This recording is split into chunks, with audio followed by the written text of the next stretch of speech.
I'm actually all set up.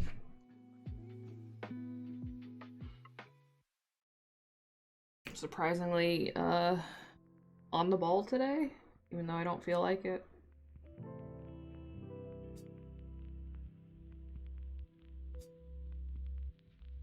Oh, it's such a lazy day. I want to go back to sleep. I've wanted to go back to sleep since I woke up. It is weird, isn't it? It's weird vibes today. I'm not sure if I like them. Like nothing's even going on. It just feels off. Hello, Sparkle. Hello, Kalka. I haven't seen you in a long time. Where have you been?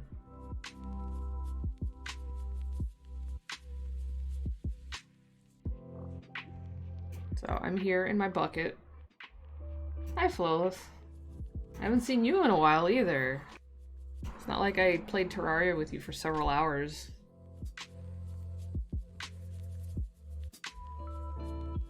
Alright, so I have a surprise. We're gonna be drawing, but look at this. Look at this shit. Holy shit, what's going on?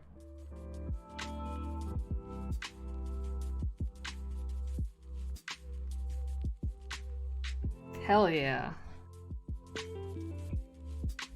So, part of this is testing to see if this is even gonna, like, work without, like, destroying my stream's frames and stuff. So this is something, this is called Spud Tablet.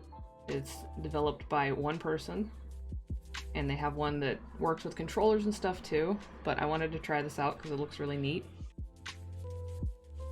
So I set it up yesterday, or day before yesterday. I think it was day before yesterday actually, but we're gonna try it out and see how it works. So I'm just working on a commission, but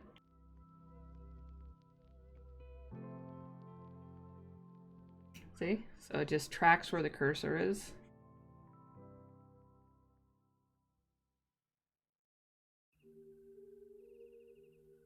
It was free too. And if it works well on stream and I don't drop like a shitload of frames or something, I'm gonna throw them some money because it's actually really cool. And I appreciate that they did something like this.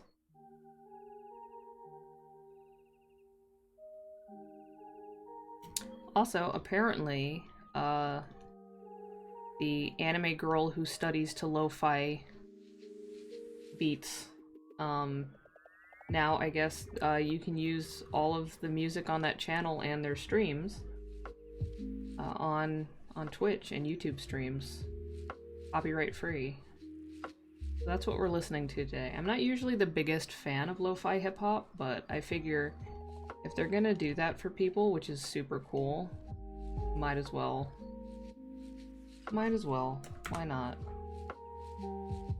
Also, it's just a very chill, lazy day. So I didn't feel like looking for music to put on.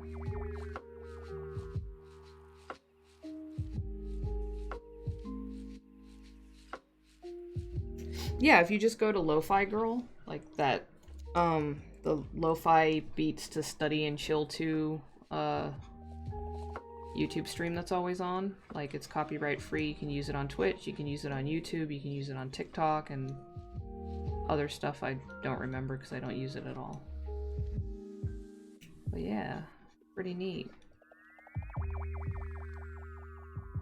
Because I have heard that the copyright strikes are ramping up again. Is great. Love this cyberpunk future.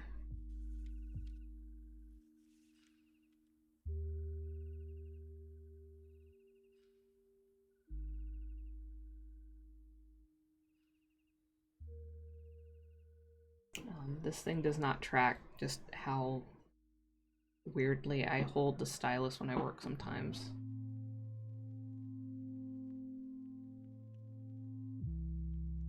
But there's wings. It's not just a weird nub, like it's the knuckle part of the wing, and then there's the rest of the wing down there. You just don't see it usually. Yeah, I spent some time making a custom hand for this thing, so I was like, how the fuck Is a bat gonna hold a stylus? How is that even gonna work? I drew to the elbow. It comes with a template. Like, it comes with a hand. Kind of like a somewhat crudely drawn, like, anime-esque hand. With a PSD template and everything. So I just basically just drew over that template to make sure I got everything in the right positions. Because otherwise it won't track properly. And then, you know, obviously I did it my own way. And all that. But so far it seems to be working pretty nicely. It does increase resource usage on my computer, but not by that much. So far so good. I guess initially there was a problem with frame rates, and on some people's computers it was using like 90% GPU, which is kind of ridiculous. But there's been an update to fix that. So I haven't had any issues with anything like that yet. And I hopefully won't, but we'll see. I have my task manager open just in case so I can monitor it.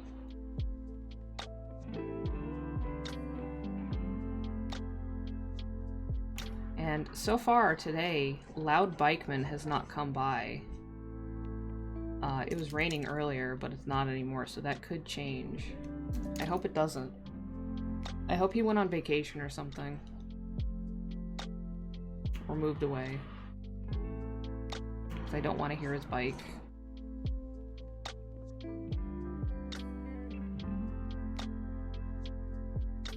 I'm also trying to evaluate this, like whether or not it's something I want to use like on a regular basis or just an every so often thing.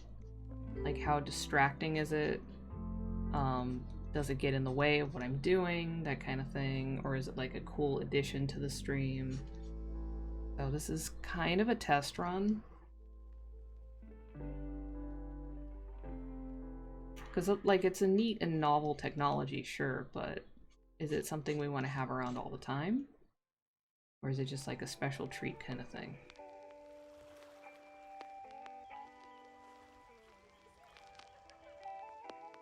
Yeah, fuck off, Loud Bikeman. Absolutely, I agree. Also, I've been on the Terraria bug again after not playing it for years because I played it a whole lot and then I burn out on it. So I'm back on that Terraria stuff. And Monday's stream is going to be a Terraria stream. Just so everybody knows.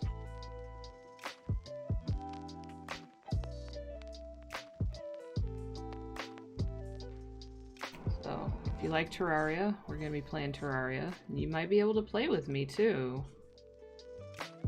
If we're friends on Steam, you can join me. And if you don't like Terraria, I guess you don't have to watch. But, I mean, Terraria's chill, so why not? So this is a jackal. This is a jackal lady. Like a black furred jackal. And she's not wearing any clothes, but she doesn't have any, like, bits hanging out. It's just fur. That's alright.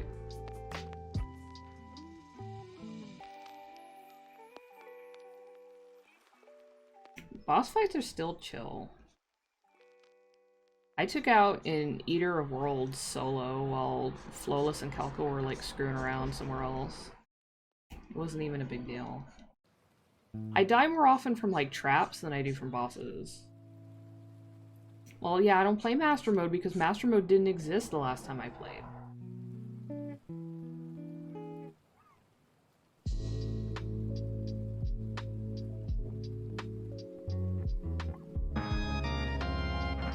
Whoa! Claire John, thank you for giving the legendary Bob Ross that gift sub. I'm sure he'll appreciate it. I hope he tunes into my channel. Yeah, I was doing Classic, because I haven't played in a long time and I didn't want to, like, throw myself into a higher difficulty setting until I got my bearings again, but I've gotten my bearings again, so we have upgraded to Expert Worlds. And then probably after we exhaust some of those, we'll go up to master mode. In master mode, when you die, do you drop your items or just your money? Because, like, if I drop my items, I don't want to play. Money, I don't mind so much, but the items, nah.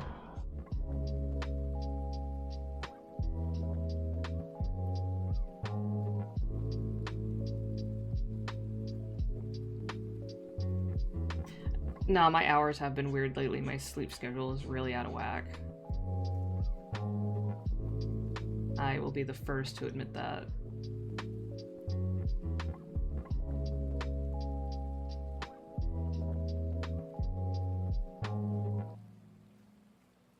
But, like, I also am stockpiling supplies for anybody who wants them. Because, our worlds are communist worlds.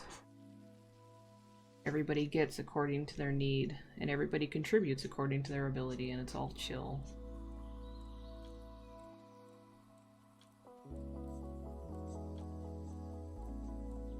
Character type. What's that mean?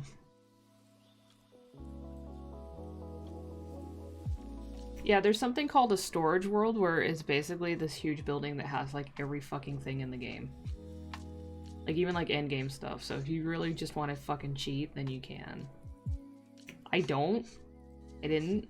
I checked it out and I think, what did I take? I took... What did I take?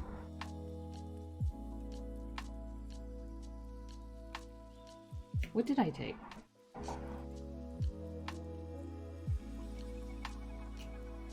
Yeah, I don't even remember what I actually grabbed.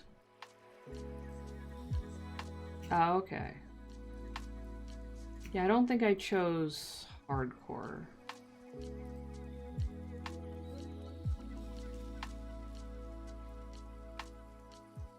I'm pretty sure my character is classic.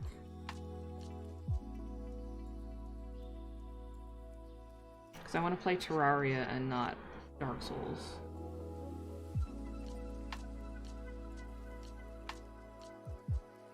I took something, but I don't remember what it was. I kind of wanted those bat wings, but I also feel like I should just earn them myself, so.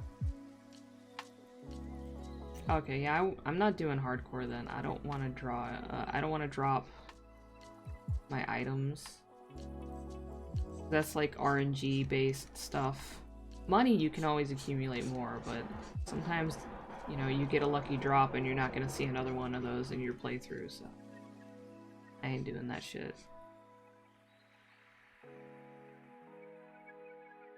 No thanks.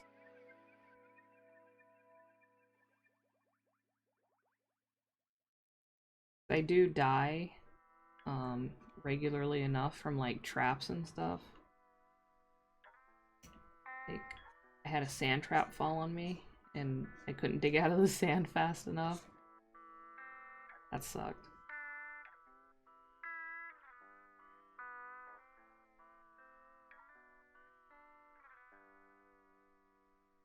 Well, I mean, I got the rocket shoes. Not much different than that, really. But yeah, I'm just gonna, like, make them myself. Like, once we get to the point where the solar eclipses start happening, I'm just gonna farm vampires. Till I get the items, and then craft it. It's not really a big deal.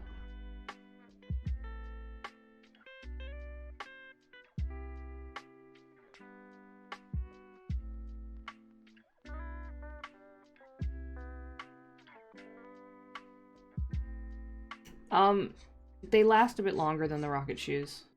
And then once the actual flight part runs out, they just slow your fall. Which the rocket shoes don't do once they're exhausted. So it is a little bit better than the rocket shoes, but it's not that much different. It's still a limited flight item. Like, you can't just fly forever with those. Also, I downloaded a mod that changes all the NPCs into furries, and it's a lot better. And then I also downloaded a mod that changes all the music to Castlevania Symphony of the Night music, and it's also a lot better. So, there you go. The game works really well with Symphony of Symphony of the Night music, and also I like that music better than the Terraria music, so. I have one that's also Super Metroid music, but I don't know. I want Castlevania music. I haven't seen a weed mod, and I did look briefly. It needs a weed mod. Everything needs a weed mod. Until all games have weed in them by default, we need weed mods for everything. Derail Valley needs a weed mod. Does it have one? Is there a Derail Valley weed mod? It does? Are you serious? That's rad. Hell yeah.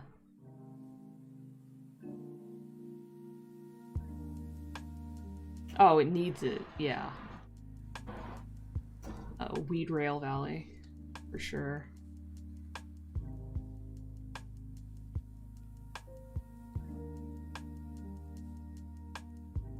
So Flawless, I watched your VOD for the part that I missed.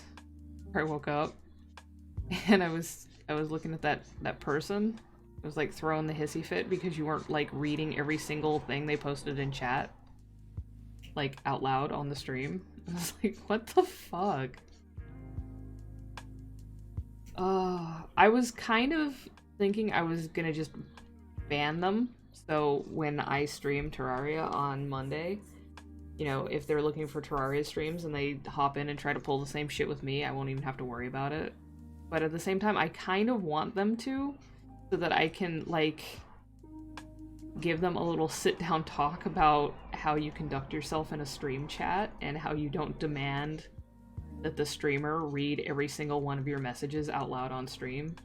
And you don't declare your messages to be so important that they can't be, like, you know, silently read and not necessarily responded to if they aren't relevant. Because, good lord.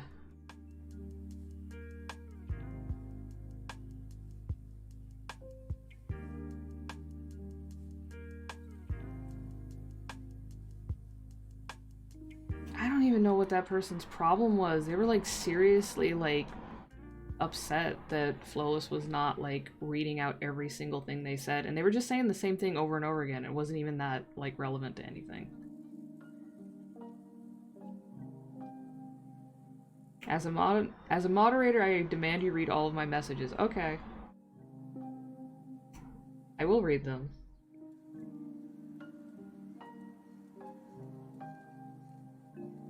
I see something highlighted, but I'm not allowed to read it.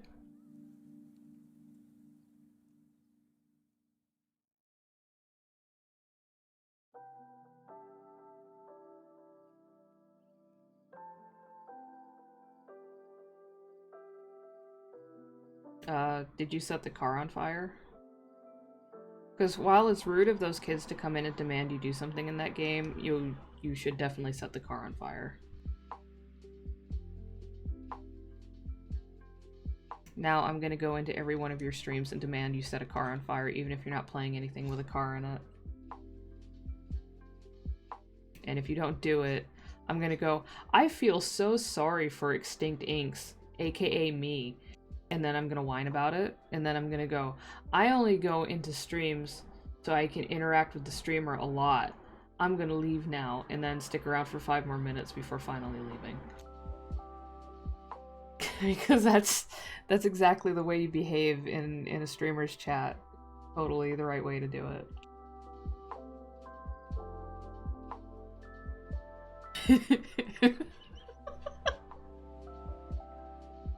It was... Okay, so I've seen people do that kind of stuff before. And actually, people from the Fetty, if you remember, Pepto State from the Fetty. Pepto State did something like that in, Jonan Vasquez's stream. Like, the creator of Invader Zim and Johnny the Homicidal Maniac. He streams sometimes, and I was watching. It was like a group draw stream that time, where Jonah was drawing with some other friends. And they were mostly talking, you know, to themselves, and there were a lot of people there, so they weren't really following chat, because, you know, they had a conversation going and stuff. And Pepto kept trying to drop like jokes and quips and stuff, and then was getting increasingly frustrated that the streamers were not paying attention to the chat and complaining openly in the chat about how, oh, they're not even seeing this, blah blah blah, that was a good one, whatever. And then the moderators were like, yo, chill. And then Pepto like kept going about it and then got banned. And I saw this happen in real time and I thought it was fucking hilarious.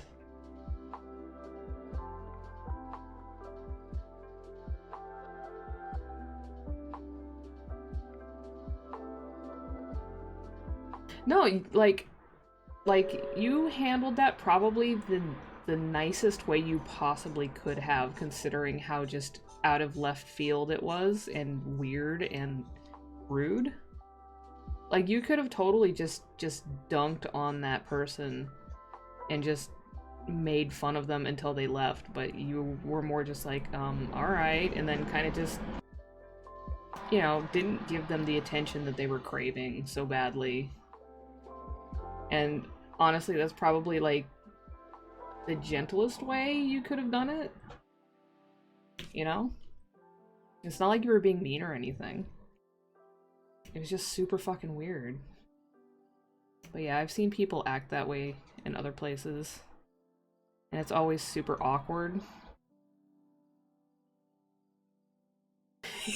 Yeah, the blog thing. If you have important things to say, you should start a blog or a YouTube channel.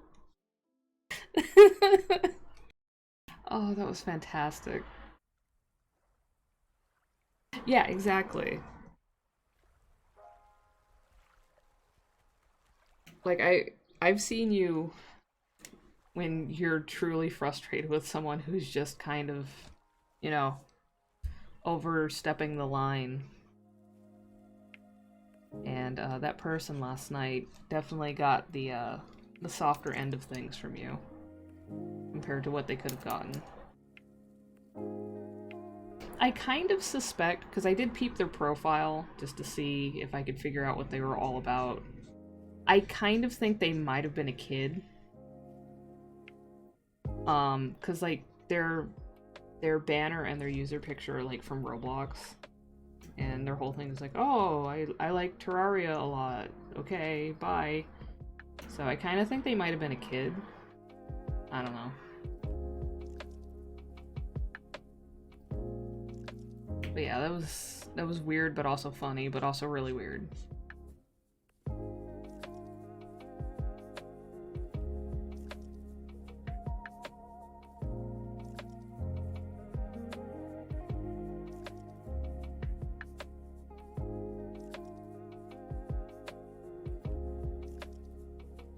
Yeah, that's one of the things, like, if you stream, like, Minecraft, or Terraria, or Roblox, or things like that, you're probably gonna get at least a couple of kids coming into your stream. Even if you have your streams marked as you know, mature only, kids will pop in. So that's unfortunately a risk. But yeah, I guess in that person's mind, if you're streaming, you have to basically give your undivided attention to the people in the chat at all times, no matter what, and read every single thing they say out loud on stream. Because it's all super important, even if it's not. Even if they're just talking about Terraria texture packs over and over and over again when you're not even playing Terraria at the time.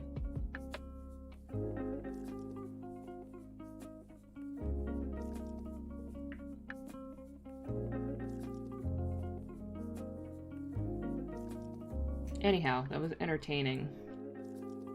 And also a little bit cringy. Do I remember how to draw hands? This is the test. Kind of? A little bit. Oh, it is! Yeah, because that part's green, and I'm using green to key it out. So I should probably fix that, but I'm not going to do it right now, so it's just like a little bonus window. Little bonus window, that's cool. Probably what I'm gonna do is I'll change the key color in the program later. Because I have to go into the settings and actually like type in the color value. I'm not gonna do that right now.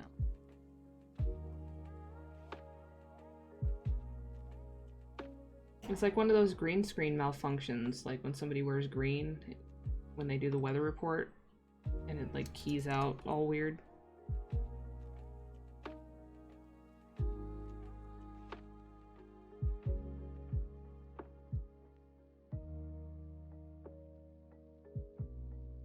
So headlight mods for the trains? Wait, the trains don't have functioning headlights in the vanilla game? That seems weird. That seems like they should have headlights. It's dangerous. You gotta have headlights. What if there's something on the track? So it's just like a useless switch? It doesn't work? That's weird. Oh, you know what I'm gonna do?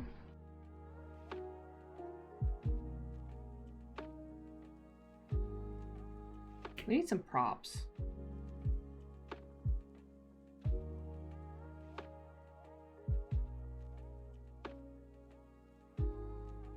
This is a chillin' day, so we need this.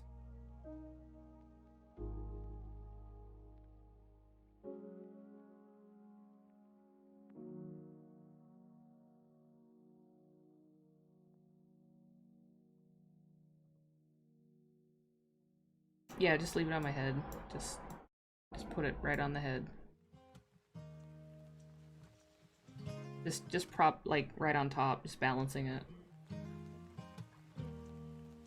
There. If we really want to get weird...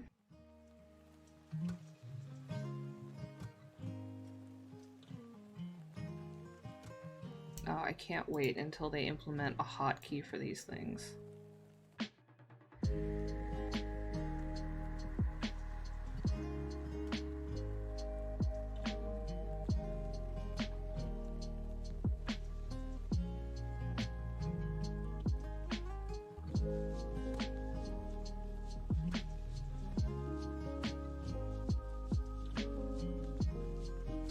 Okay, there. Now, there's 3 styluses on the screen.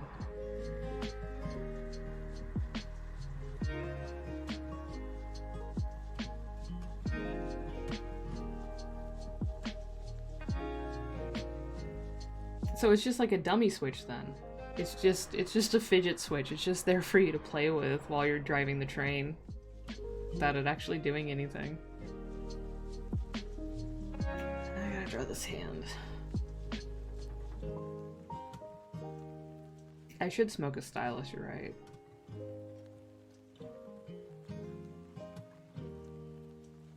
The fan switch doesn't do anything, but what if you get hot? What if it's like summertime and the control box? I don't know what... Cockpit? What is that called? I'm gonna call it a control box because I don't know what the term is. What if you get hot in there? The cab. The control box. I'm calling it the control box because I like it more. That's what it's called now. Control box. The place where the person sits. The little box. With the switches that don't work, apparently.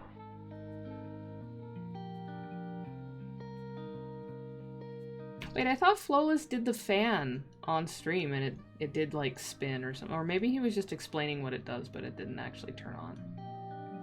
The train cockpit, yeah.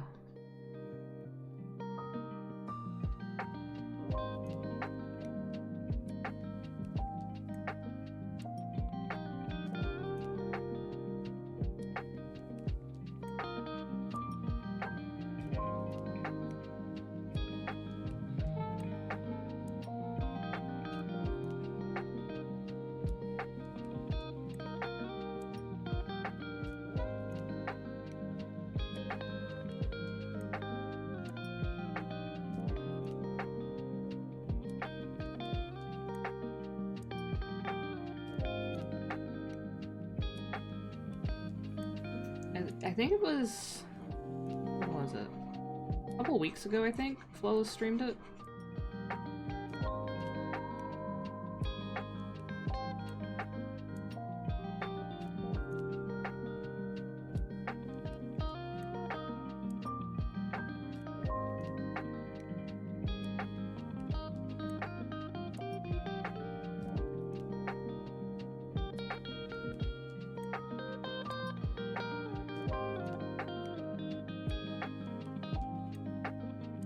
Hello!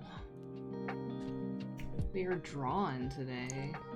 Super chill drawing time. Because vibes are weird today in general. Everybody's having like a really like low energy day and not always in the best way. So we're just gonna hang out.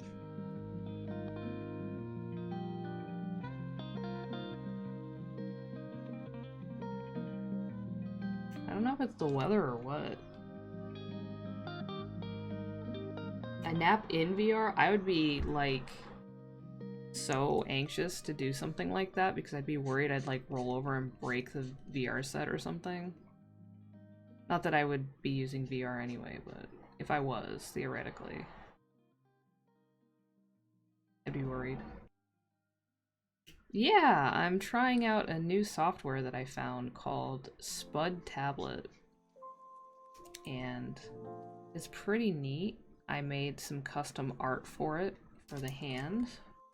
Quote-unquote hand, because it's a bat hand, so it looks weird. There is, like, the rest of the wing down here, but you can't really see it on the arm because it's way down there. But I'm trying it out. This is a little bit of a test stream, to see if it works without, like, tanking my frames. And so far, so good. Doing the thing. If people think it's distracting or, like, in the way, I would like feedback on that too. So that I know whether or not it should be a regular thing or if it should just be like a special occasion thing. Because if it's distracting, I don't want it to get in the way. But I thought it was neat, and it's free. I mean, it's pay what you want, and since it's working out, I'm probably gonna throw some money at the creator because they deserve it, because this is super cool. They also have one that is for like controller inputs, and then they're also working on one for mouse and keyboard inputs. So I'm actually thinking about for when I'm playing like lower intensity games where I'm using a controller, I might put that into use. It does take up some space on the screen, that's true. That is true.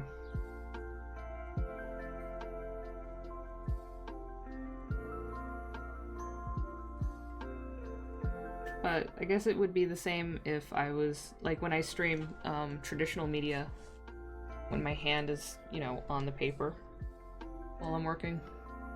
Pretty much the same idea. Okay, I think I'm mostly done with the lines. That went by pretty fast. So the colors, again, this is a jackal with black fur, so we're gonna do a very, very dark gray, just so that it doesn't overwhelm the line work. That might be too dark, actually. Something like that.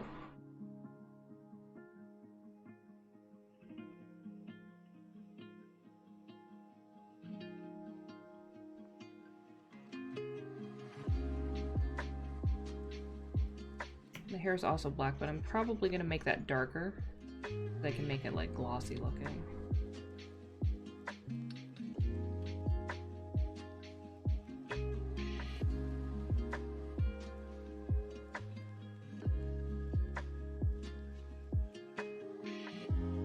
So I could do something neat in Clip Studio that I always forget to do, because it's not my usual process, is I can turn the line art layer into what's called a reference layer, and then I can do stuff like this.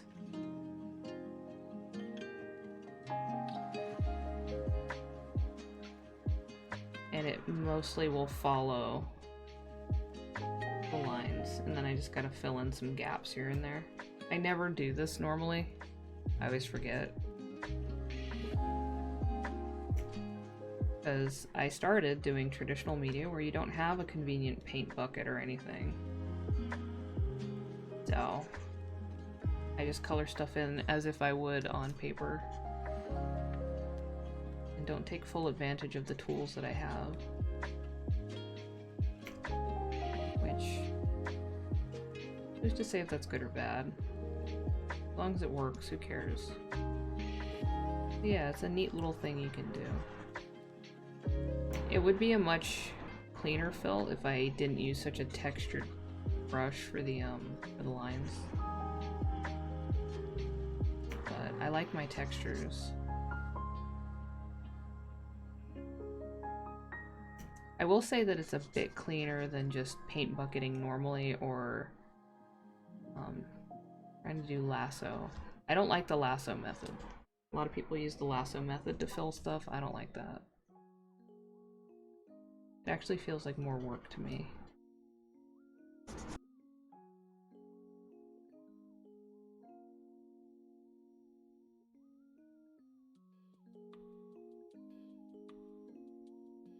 Hey, Lysergic, thank you.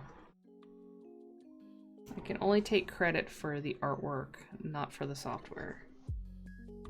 But it is pretty neat. It's pretty handy. Get it? Handy?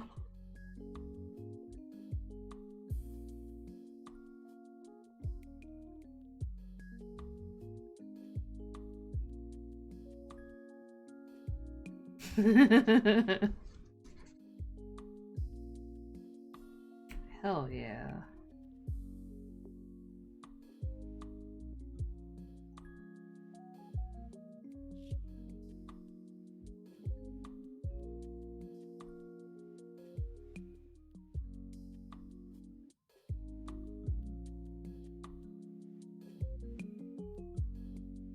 So how are you doing, Lysergic? I haven't seen you in a couple days.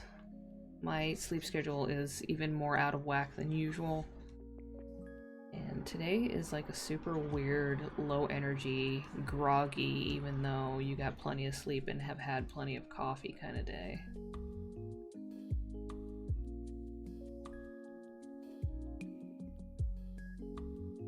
And I didn't stream on Thursday because I was dealing with bureaucratic paperwork nonsense and very tired.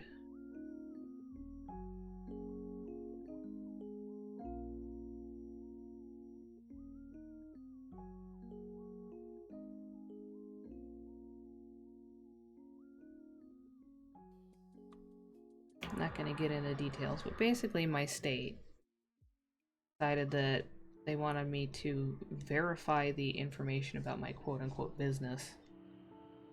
Like I had to type out like a description of what I do. I draw pictures for people on the internet for money. Is that good enough for you?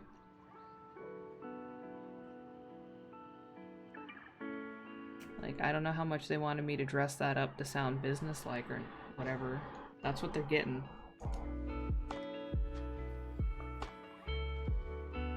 This is on the warmer side. I'm gonna make the hair a cooler dark gray. Yeah, like that. That's better.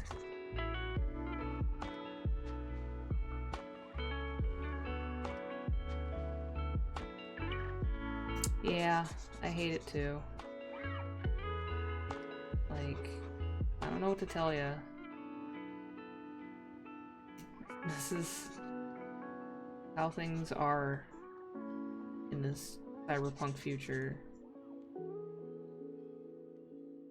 Sometimes the regular 9 to 5 get your W-2 and your paycheck nonsense doesn't work for everybody, and you gotta find different ways to make a living.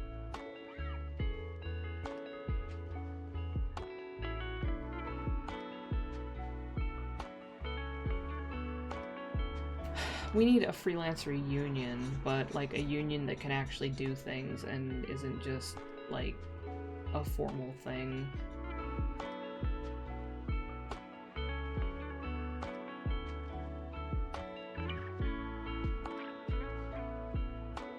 Like, I had to, like, basically, like, resubmit, like, all of my 1099s, and I have, like, 5 1099s from all the various sites that I get money through, and I basically just had to send them all the same shit that I put in when I filed my taxes. And it's like, you already have this information, like, what is your problem?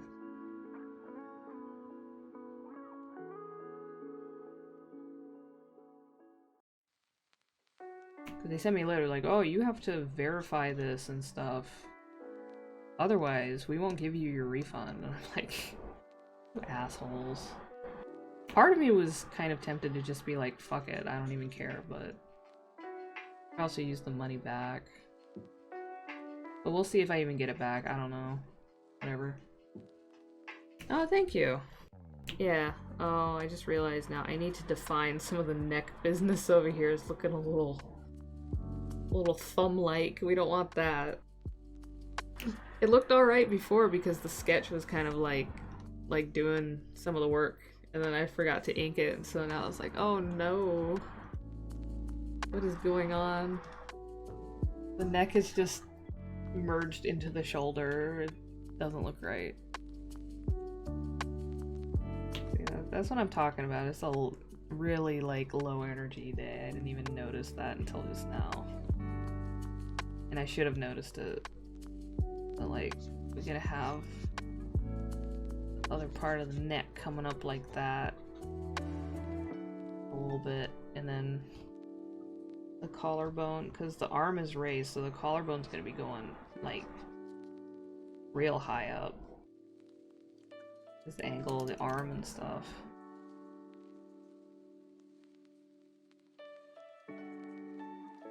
Oh yeah, it's on the right layer, just, you know. Bodies are weird. Also, this isn't, like, the most competent armpit area I've ever done.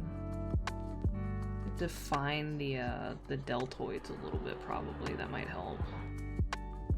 Or maybe it won't. I don't know. This is not a pose that I've drawn anything like very often, so it's kind of like, oh, what the hell am I doing?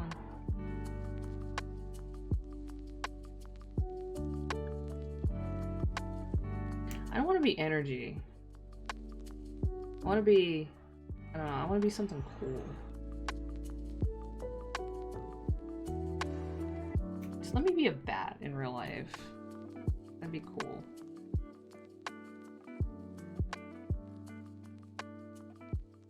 Okay, that looks kind of a little better.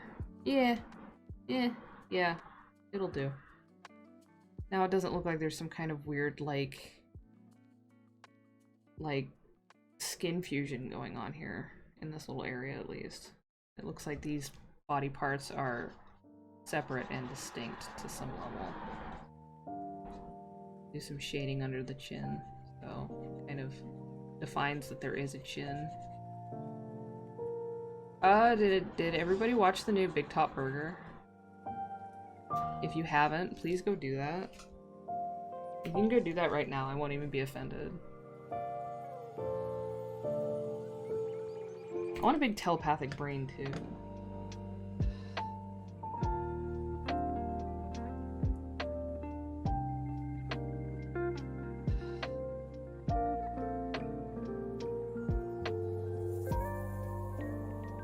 Okay, now we're on the wrong layer.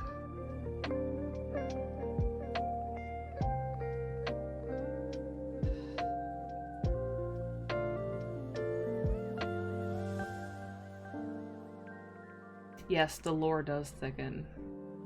Is Steve actually a clown? Is Chisare actually a zombie? What is their relationship? Are they divorced? Captain Yajima is incredible, but so is Big Top Burger. Actually, just everything that Worthy Kids makes is incredible. I don't think I've encountered a single, like, not great video that he's done.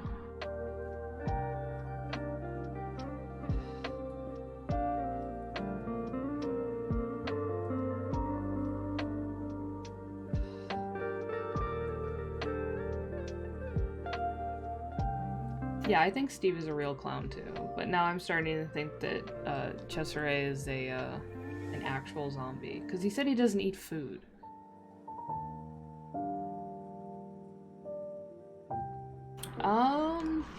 Ian Worthy Kids is probably, I'm gonna probably say like late 20s, early 30s. I'm not entirely sure.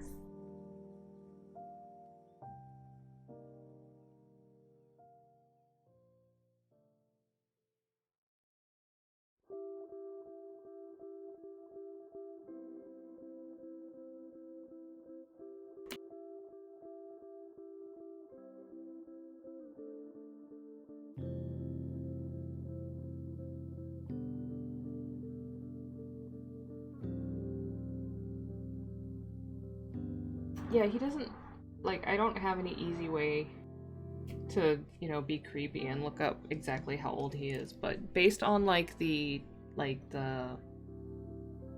stuff he references in his work and, like, on his Twitter and stuff, I'm gonna probably place him as being just a little bit younger than I am, so somewhere in his late 20s, early or mid-30s.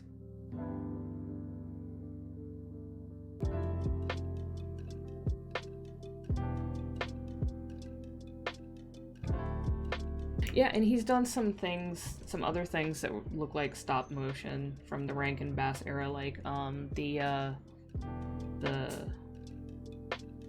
Bones song with the skeleton in the desert, and then he did a couple of like bumper spots for Adult Swim like that, like for Halloween, which were pretty great.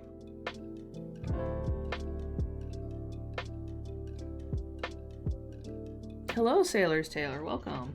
And congratulations on your first commission. I'm proud of you. You did an excellent job.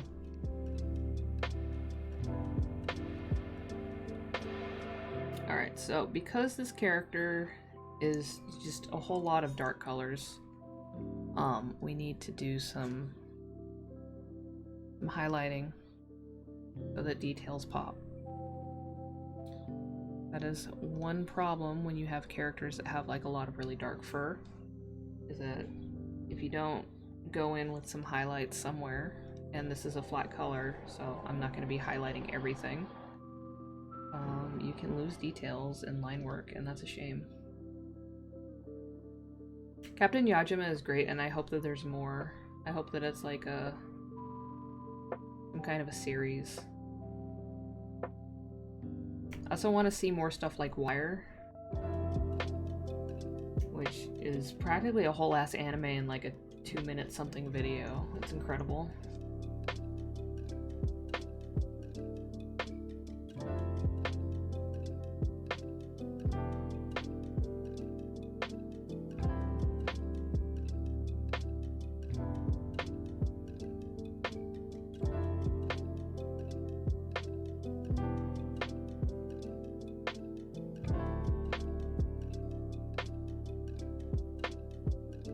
Yeah, the Austin Powers references are great. Juneteenth, alright, right, I forgot about that. How dare I, but I did. Forget about everything. I forget what I did yesterday.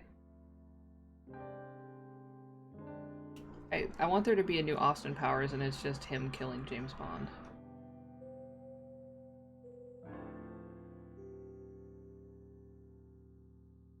I would watch that multiple times. I would pay money for it.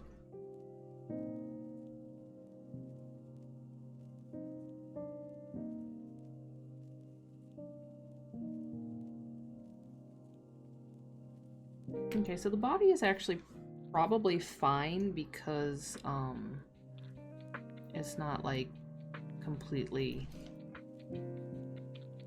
like solid black, and it's not like a super dark tone. It's more of like a very dark warm gray. Austin Powers is based. James Bond is an asshole and gross. I am not a fan.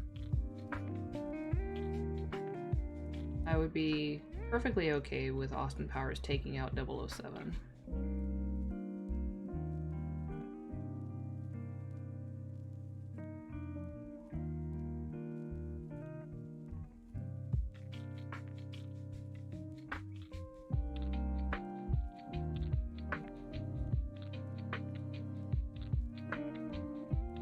Part of me feels like the torso is too long, but at the same time, like, I have to remind myself that the pose, and also jackals are lanky creatures, and like a stretched out pose. So it's actually not disproportionate, it's just how it is. Sometimes my brain tries to overcorrect things, which can be bad, and I have to like try to deprogram that when I'm working on things sometimes. Like, no, it's okay, it's okay.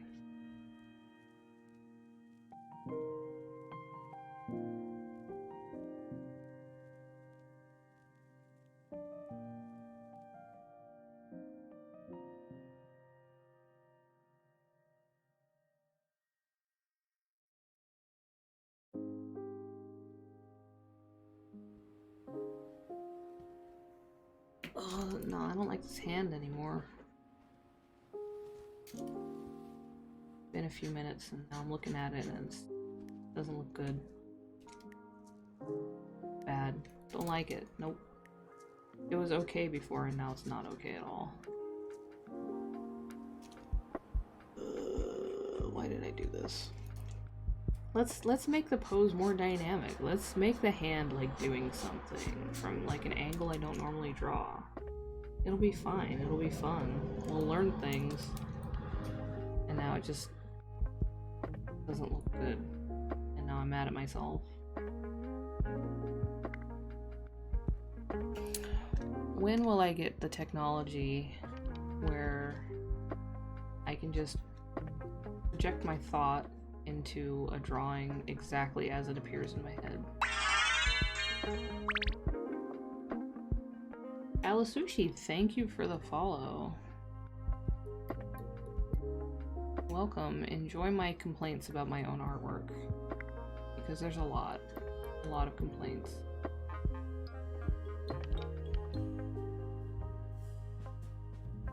I like to torture myself when I draw and then get mad at myself for it later.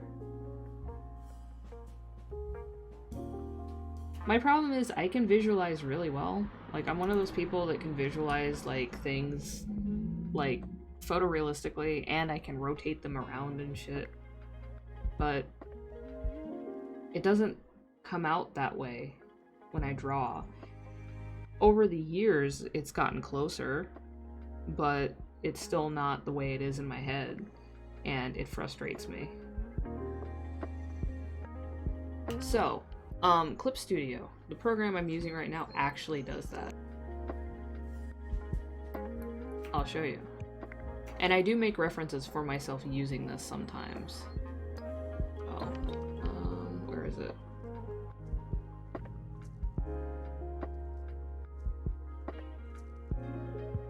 So, see, there's like poses and stuff. And body types. Oh, that's too big. Let's see. So like you can generate a mannequin, turn it around, zoom in and out. You can change the perspective and stuff. You can really just, whoa, what the hell is going on? Oh my god. Wow. You can like rotate it and stuff. You can pose it. You can basically make it do whatever you want, and then you can use that as a reference. And I do that because otherwise I'm on friggin' Google Images and stuff like Pinterest trying to like find pictures that approximate what I'm after, and then kind of like trying to stitch them together in my brain and then translate that into the drawing. Sorry, motorcycles. So I do use that, but even that isn't perfect, you know?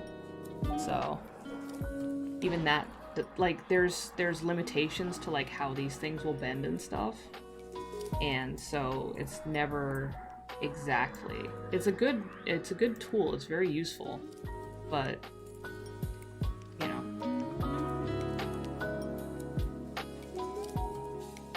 And And then sometimes I forget to use it, and then I just like struggle. And then sometimes I feel guilty for using it.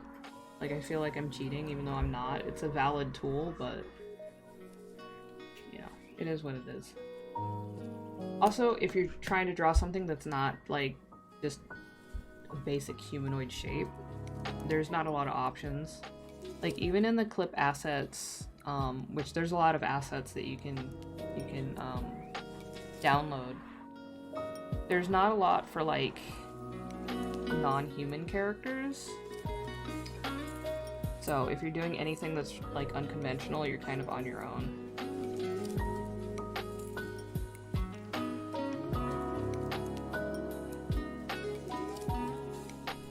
Oh, I guess I can get rid of this. That's not part of that at all, so we don't need it there. I was actually using this when I was drawing the arm for this thing.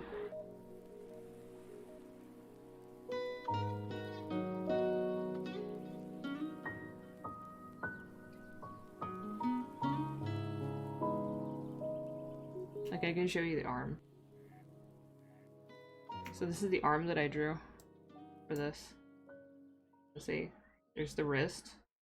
And then the hand layer sits on top of this so that it can move on its own. And then here's like the wing part. But you don't really see this part because unless I go like that, but you still can't really see it. But yeah, I was using this, which is the 420 alert artwork for color sampling, so I got the colors consistent. That's why that's there.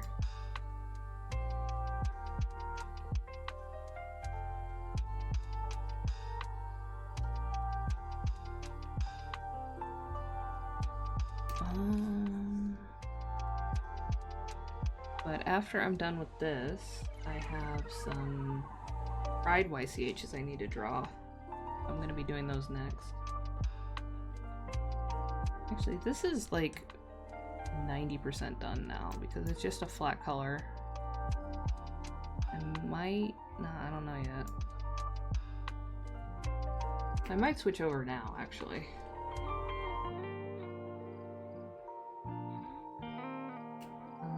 We need a background. Let's put a background. That works. Let me pull up the form for this.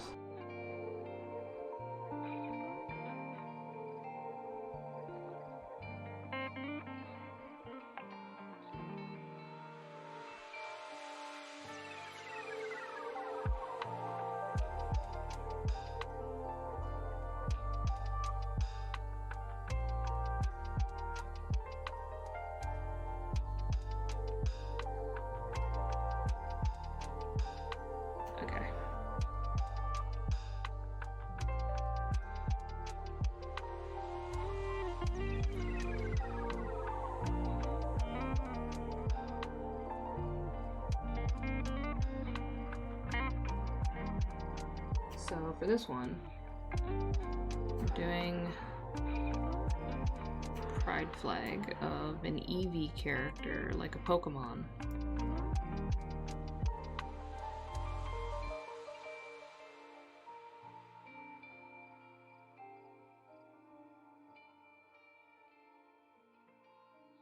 And what do they want?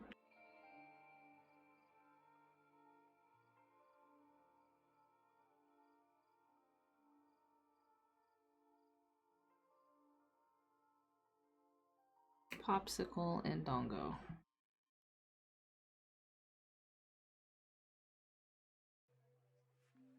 Okay. So now, we're gonna draw the character in.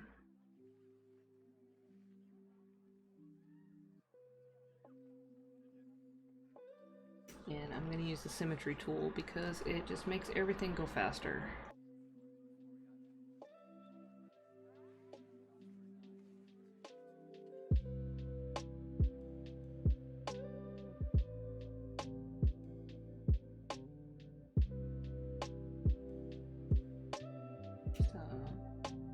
These have really small noses, right?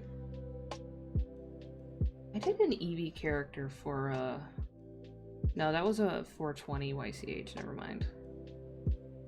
I guess the nose would be a little bit bigger because of foreshortening.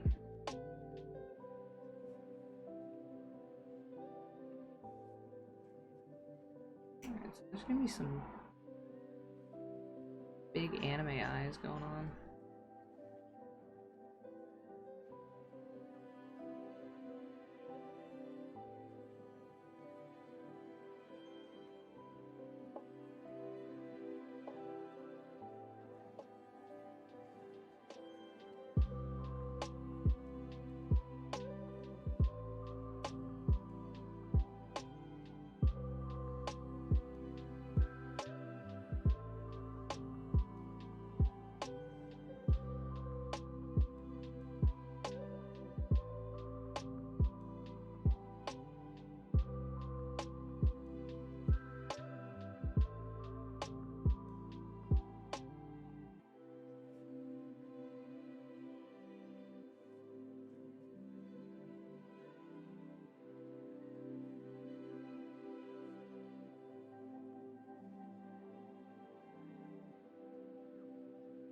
Those ears are not gonna fit. They're just not gonna fit. Since it's so anime, I'm gonna make the head bigger. Get a little disproportionate. And then...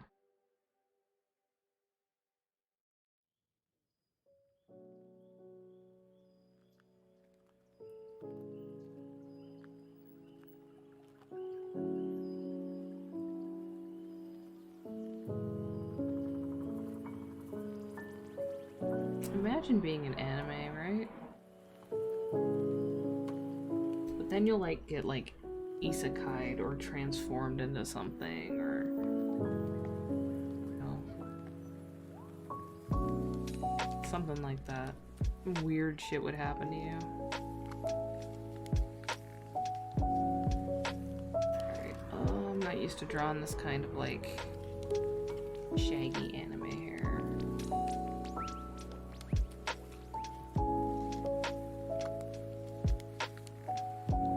Typically have any characters that have hair like this. It's probably gonna look a little weird at first.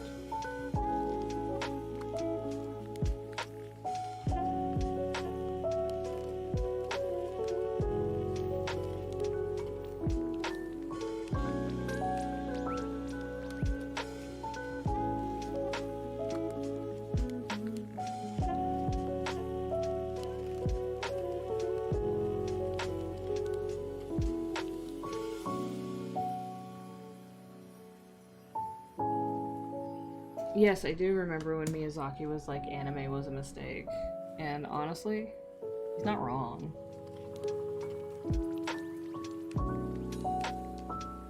And I like anime, for the most part. But... you know?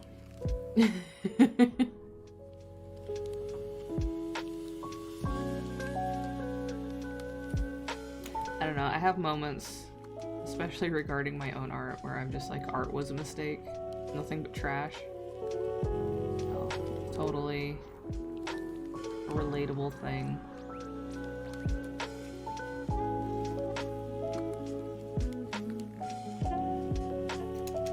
This looks weird. We'll get there, we'll get there. It'll come together. It'll come together. I hope. What is this hair even doing?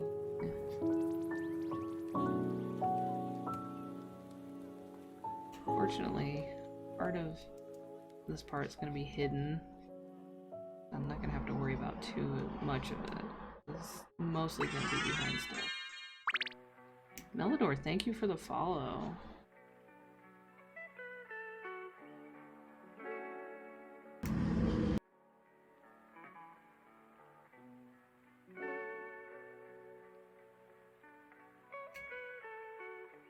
The rain stopped, the motorcycles are out.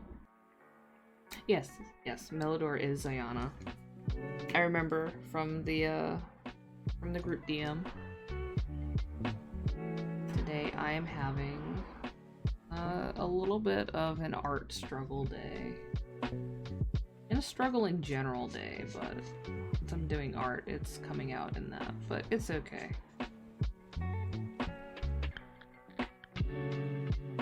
Figuring it out little by little. Trying to remember how to draw an Eevee, but also making that Eevee an anime person. Also, this Eevee doesn't have... Doesn't Eevee have like a neck floof kind of thing going on?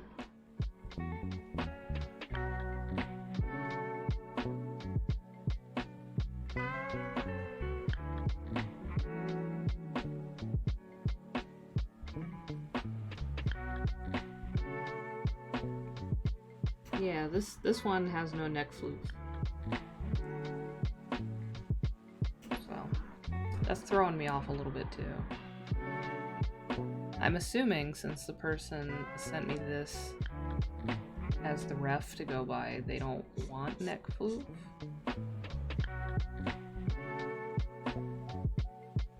Yeah, you can commission a Pokesona. Lots of people have them. They're pretty popular.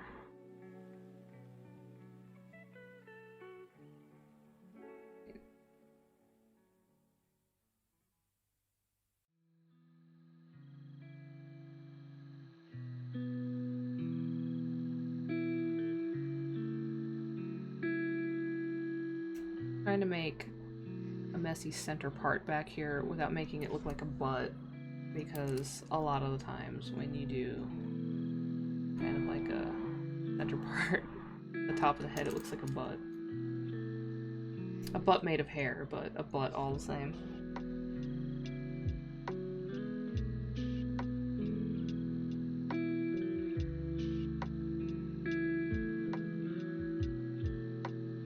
So what's going on back here? Is that like a ponytail, or just like a mullet over here? I don't even know.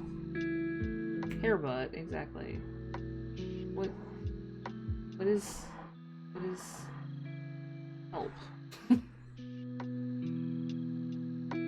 it's like coming out like this, kind of? I don't know, whatever.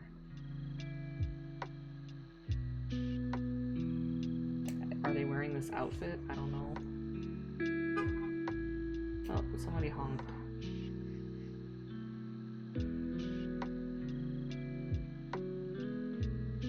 I'm drawing them in this outfit. That's what I was given.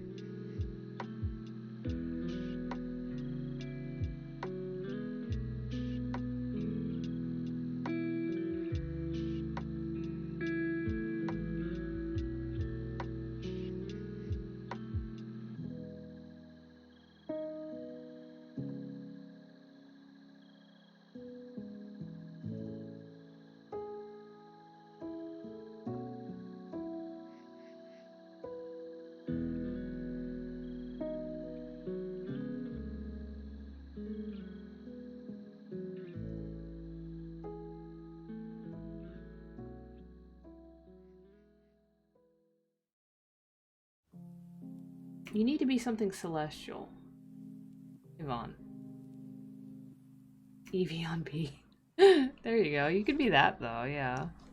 I was thinking something a little more, like, cosmic or celestial. Yeah, Lunala would work.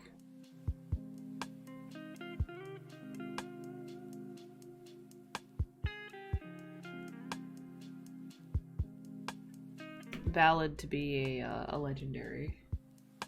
It's fine. Nobody can stop you.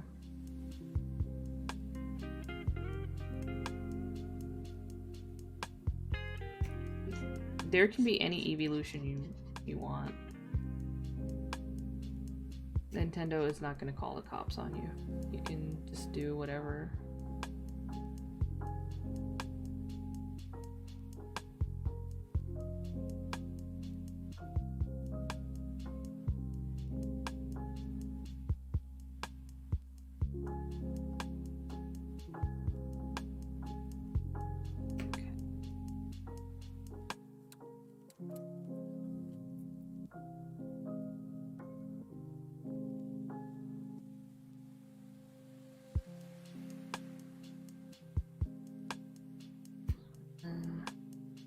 sleeves.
And then I'm gonna be...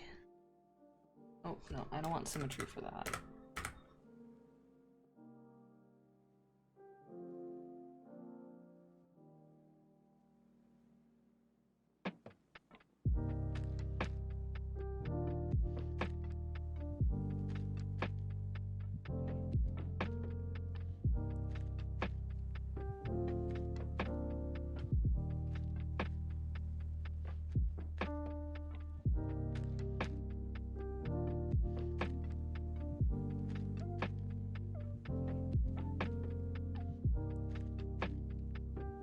Alright.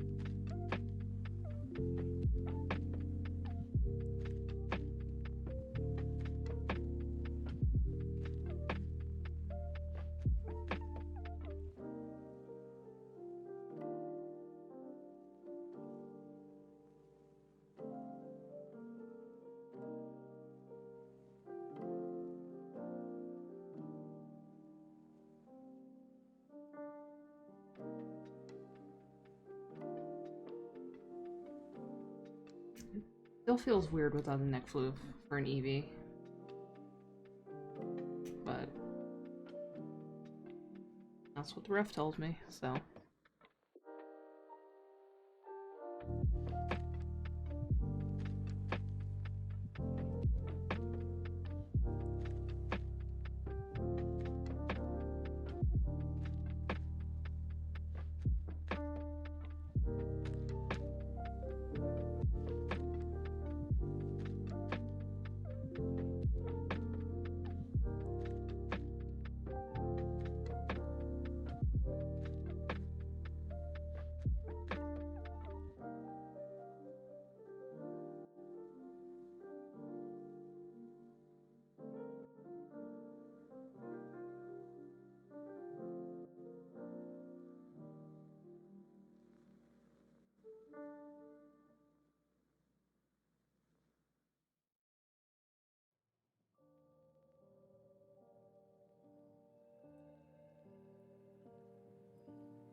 Oh yeah, you were mentioning, doing like a mech Sona, huh?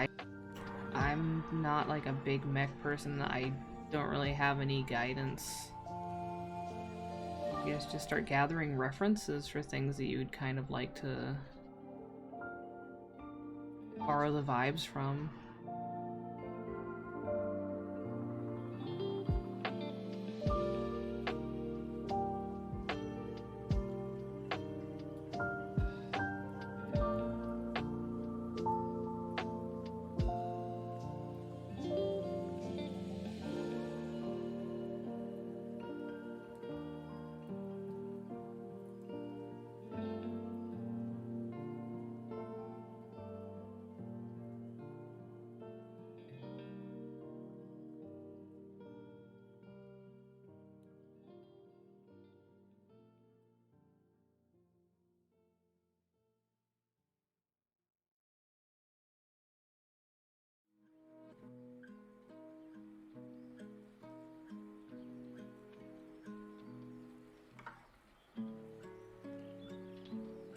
I mean, what kind of mech would you want it to be more like? Like a Gundam? Like something kind of more blocky like that? Or like, I don't know. I guess an Evangelion. Or like something like a little more unconventional, like maybe like a Machine and Krieger kind of thing.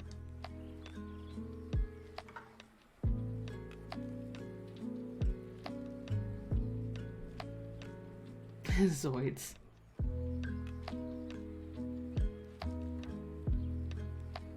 Or maybe something more like Big O or Gurren Lagann. There's so many like mech styles.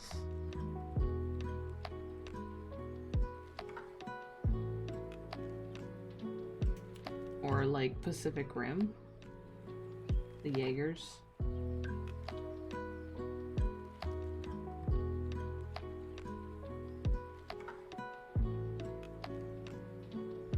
Okay, okay. Yeah, I can see that.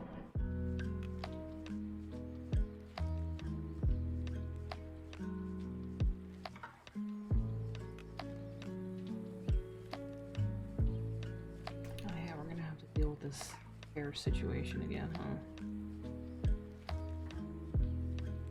I guess it doesn't have to be perfectly symmetrical.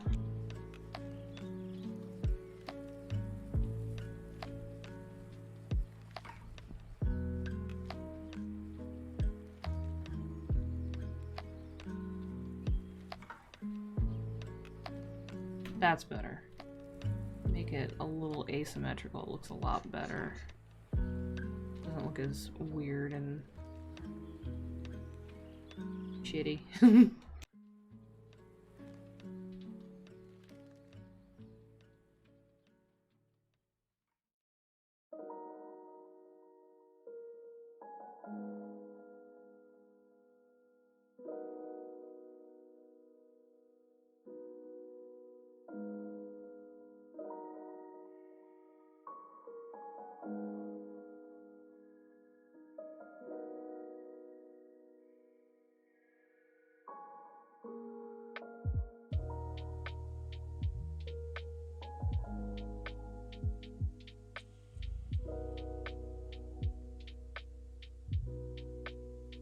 Yeah, I mean, the Cyberkuga is a good base to work off of, and then you could just kind of like tweak things here and there to make it less just Cyber Nargacuga and something more its own thing.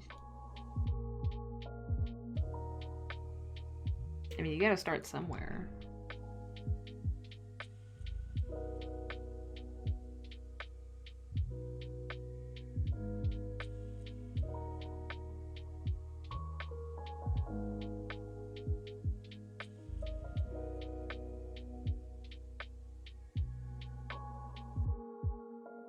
Yeah, it would. And I mean, like, later on, if you want to, like, come up with something like whole cloth, you can, but it might be easier working off of a bit of a template to start with.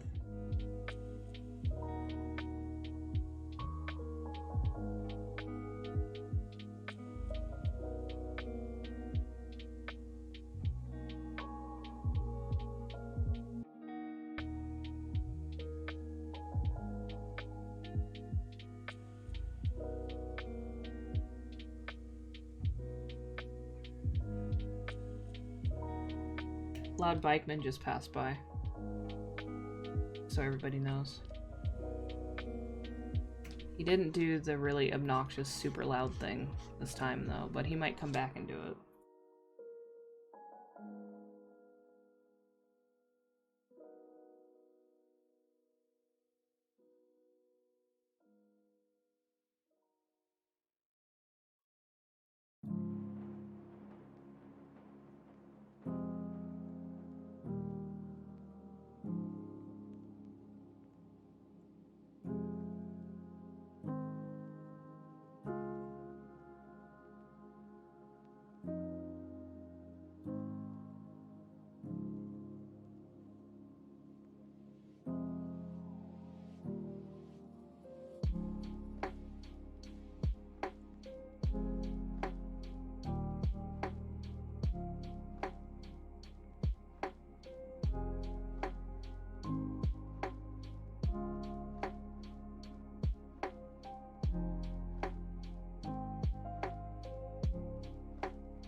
People are being very loud outside. I don't appreciate it. Don't they know I'm streaming?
like that makes it look cross-eyed. Scoop this over.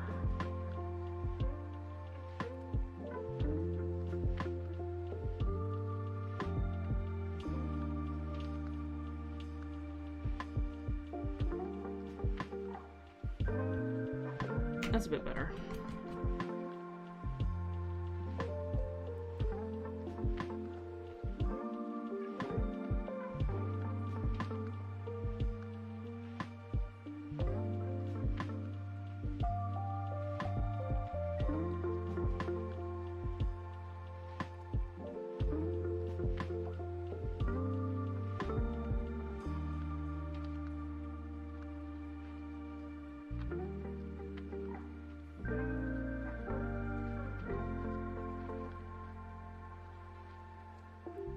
I will be right back.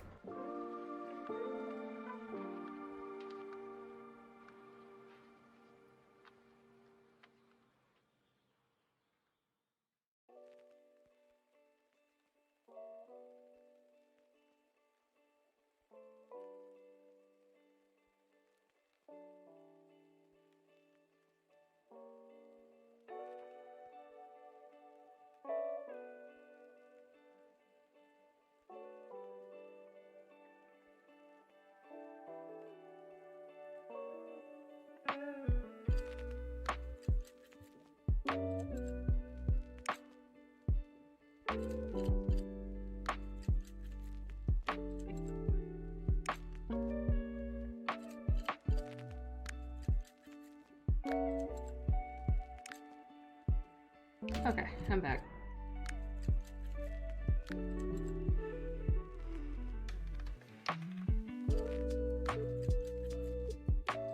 Oh, it's messy. Why is that messy? It wasn't messy before.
Alright, cool. Hello, Bee Dragon.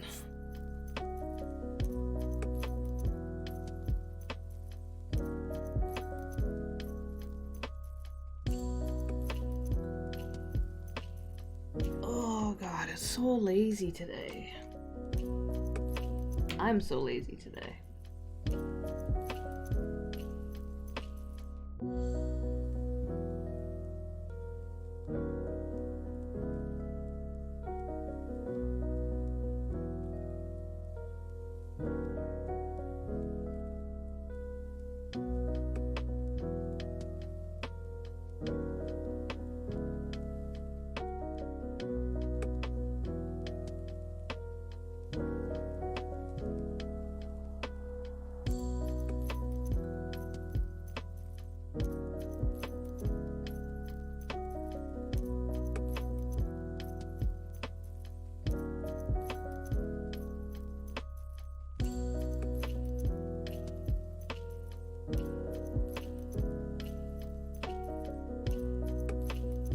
Yeah, today is kind of a fuck.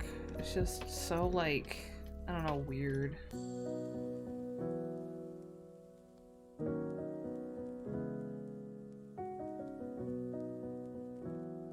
Like, shitty weird. Okay, so they said normal, like, base Eevee colors, but with orange hair and golden eyes. Not golden eyes like the game, but like, you know, gold eyes.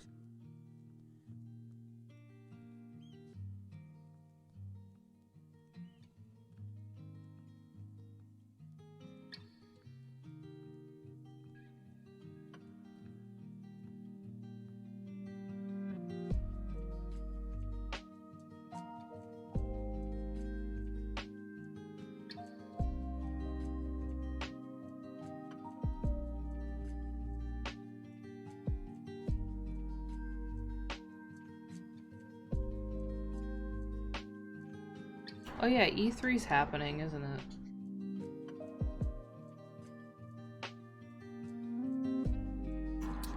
Funny thing to me is that when I was like a teenager in the 90s, in the early 2000s, E3 was like the most amazing shit to me. Like, I wanted so bad to go. And I almost got to go once because someone I was friends with in high school, like, her dad worked at a company that got press passes every year back when it was not open to the public, and was gonna take us, but then something came up and it was not able to do it, and I was super bummed out. And now that it's open to the public, I don't know, it seems like not a whole lot of people care about it anymore. It's funny. It's like once the exclusivity of it is gone, it's not really that interesting anymore.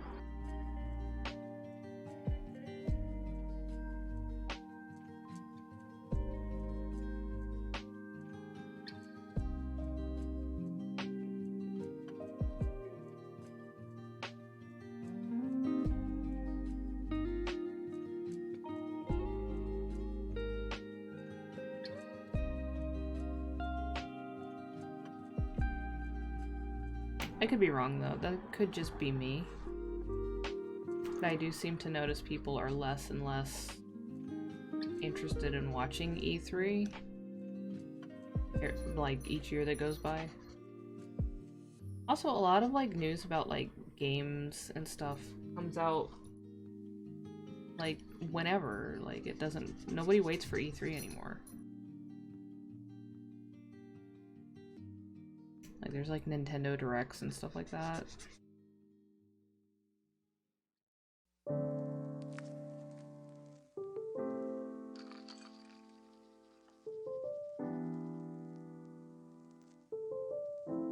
Yeah, exactly. Like companies just do their own like announcements and press releases and stuff, so they don't even use E3 anymore, so it's like the point. And then there's been like years where like the big players like Sony and stuff don't even have an E3 showing at all. Like they just don't bother.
I guess we could say that society has evolved past the need for E3.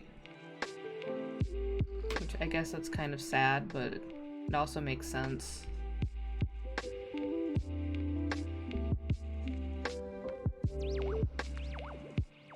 I do wish that I could have gone.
One thing I don't like about this thing, the Spud tablet thing, is that, like, in order for the little view that's down in front of the model, like, it's like a screen tablet, but I don't use a screen tablet.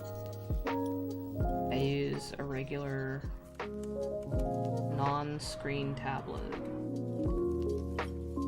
So I feel like it's misrepresenting what I'm doing a little bit.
I mean, it's not terribly important, but on Saturday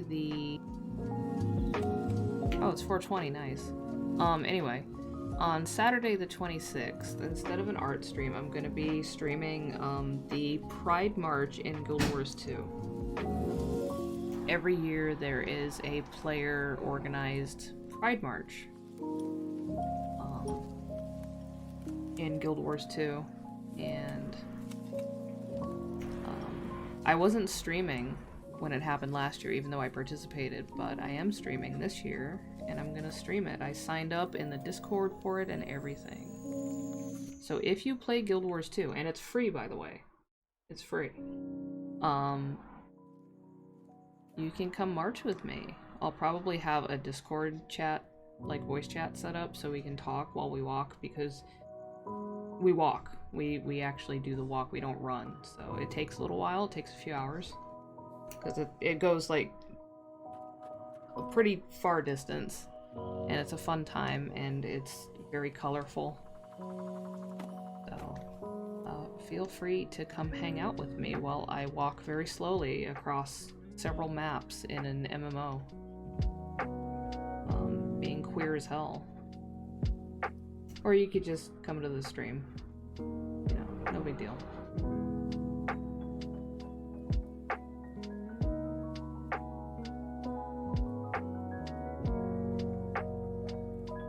But yeah, we're gonna be doing that. It's gonna be a cool time. It's gonna be real gay. It is free real estate, you're right. When you write, you write.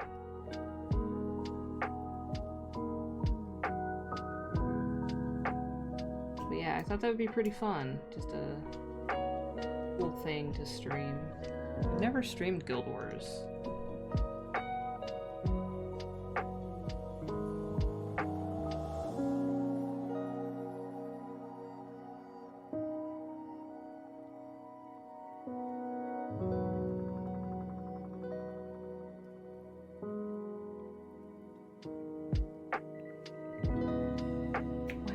This one.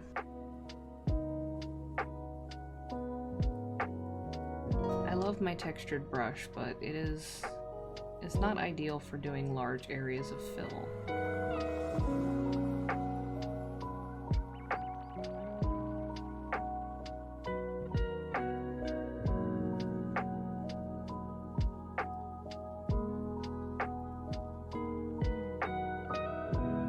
Oh yeah, Eevees have this weird, like, jagged dark area inside their ears. I forgot about that. I will have to include that so that it's an accurate Eevee. Obviously, that's the most important part of the design.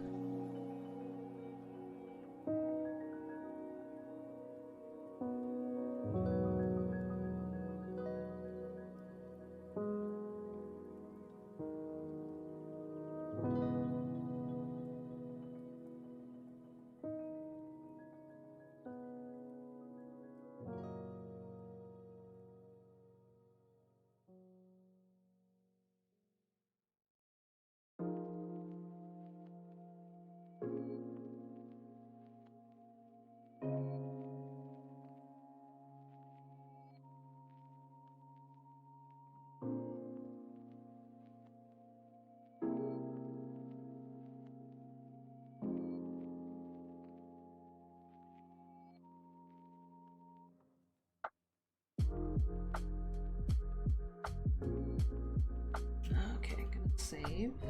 And I like how when I save, the arm just goes up here and just wiggles around in thin air because you can't see the menu.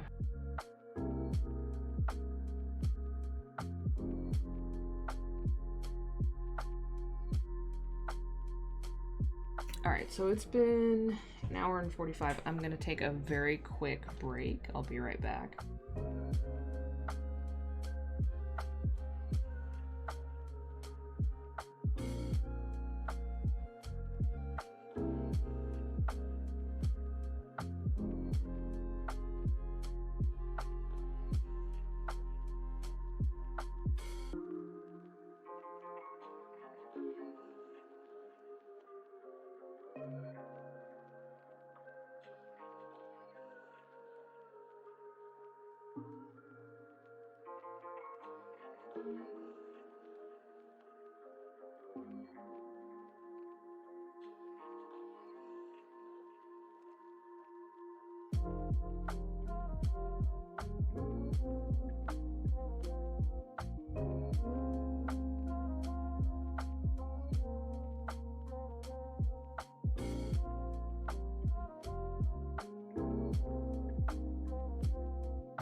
smells like coffee in my house right now. Uh-oh.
Hey, look at Skelly climbing up the side of the screen. Look at those bones go. Proud of them.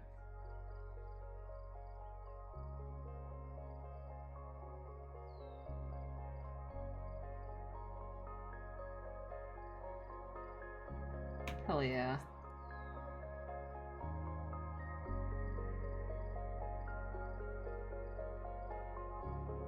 The bone goer.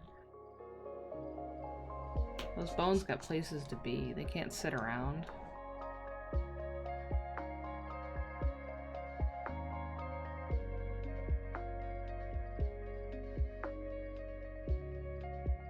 Imagine letting your bones just sit around.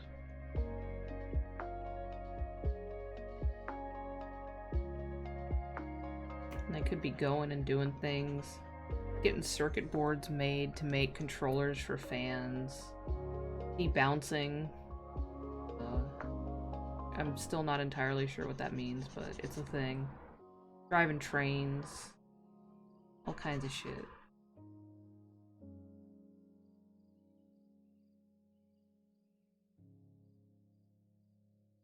Watching Twin Peaks with a bunch of weirdos. Oh god. I saw somebody on Twitter talking about Twin Peaks, season 2 specifically. And then they did a meme about the bad plots in season 2 that we're about to come up on, and I started laughing really hard. I remembered all of those bad plots. And not even the Wyndham Earl one. All the others. Wyndham Earl is probably the least bad one. It's gonna be a whole thing, a whole experience.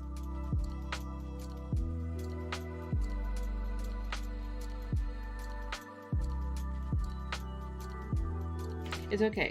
It's fine when you watch it with other people because you can make fun of it. Like if you were watching it alone, that would probably suck.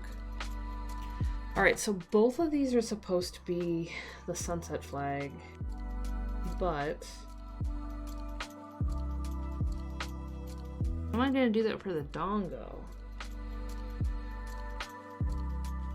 That is the question. I guess I could do...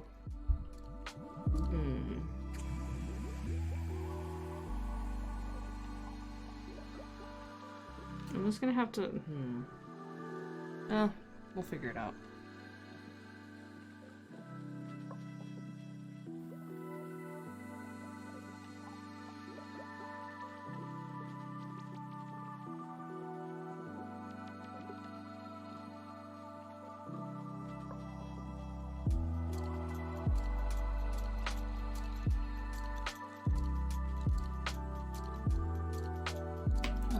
That almost matches the hair.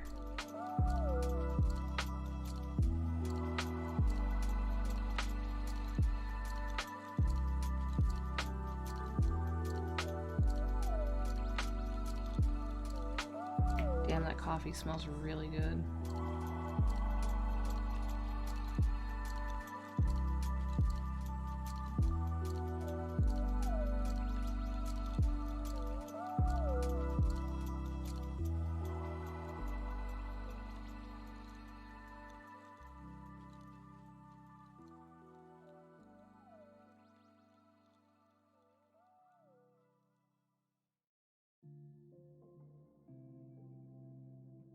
So this is not really a realistic way that Dongo are usually colored.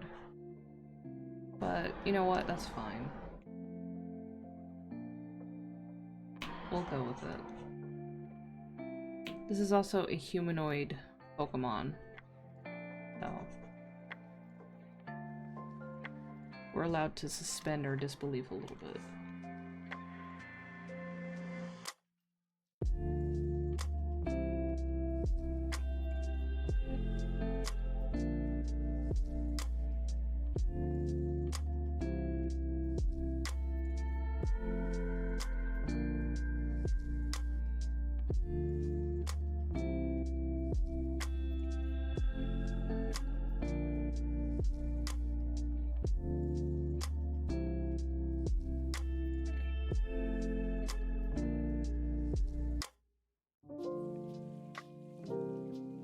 Popsicle is easier.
If I was smart, I would plan this out so that all the stripes are equal.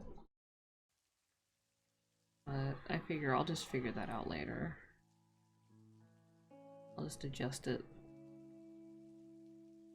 Planning? When I draw? Nah. Nah, that's boring. We're not gonna do that. I mean, we could just jump in and then fix it later.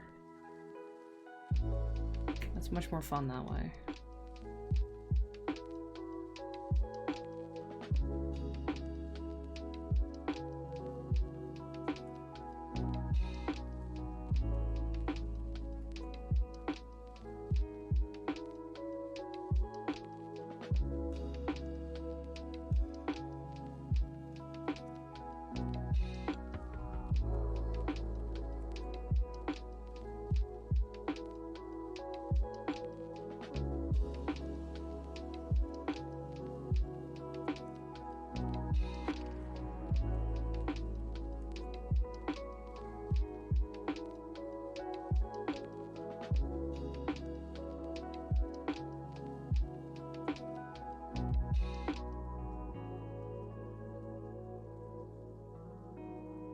Yeah, these stripes are not equal.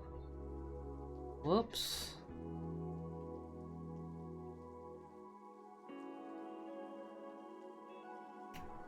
There's that dingus bat. More work for themselves. This could have been avoided.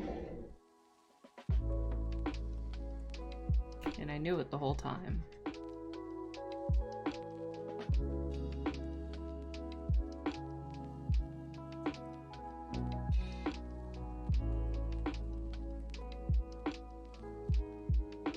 That's the way the popsicle melts sometimes.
not perfect, but it's alright.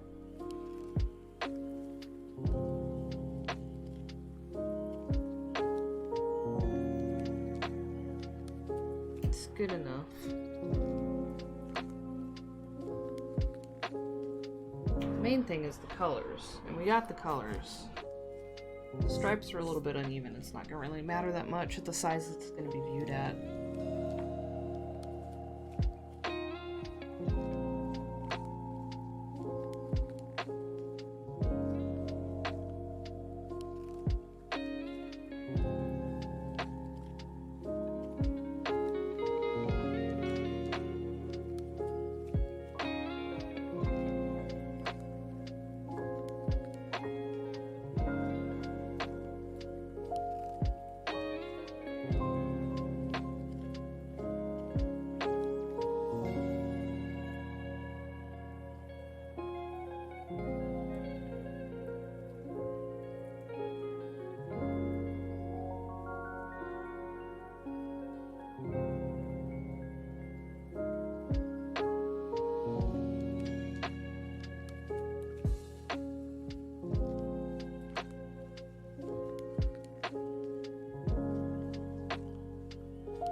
Oh, I get to do...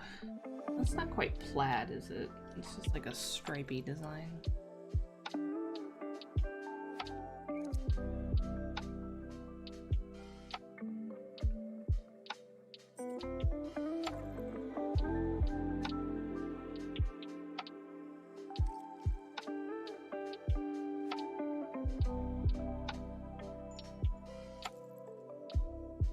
Hell yeah, Kezu. I have not fought a Kezu in at least a few minutes. I should probably do that again. I haven't even fired up Monster Hunter Rise in like a week or so. Last time I did, my Switch was really, like the fan was really going. It made me slightly concerned, but that was also when we were having that heat wave, so maybe it was something to do with that.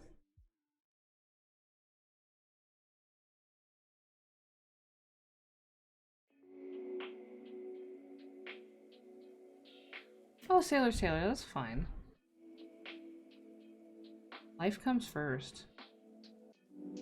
I've just been here, just quietly doing my thing. And I apologize for not being super chatty. Again, Today's energy is super bizarre.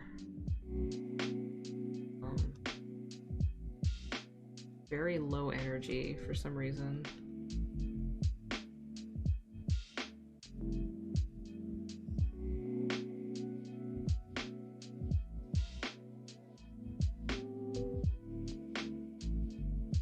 I know I'm usually more talkative than this, but today, I don't know what it is. And it's not just me either.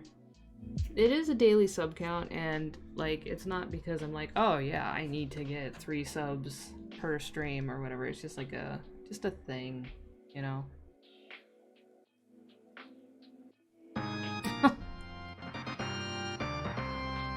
Thank you so much for the subscription, Sailor's Taylor. I appreciate it. Enjoy the emotes. Thank you so much. I appreciate the support.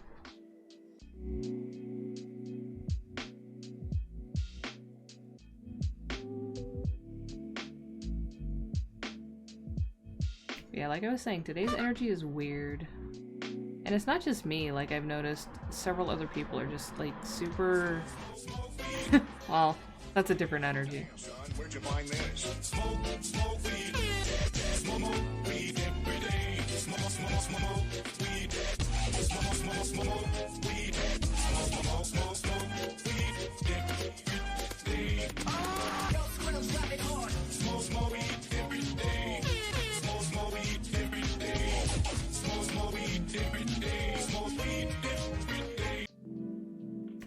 That's an entirely different energy. That's the energy that I wish I could bring right now, but me and several other people I know are just having kind of a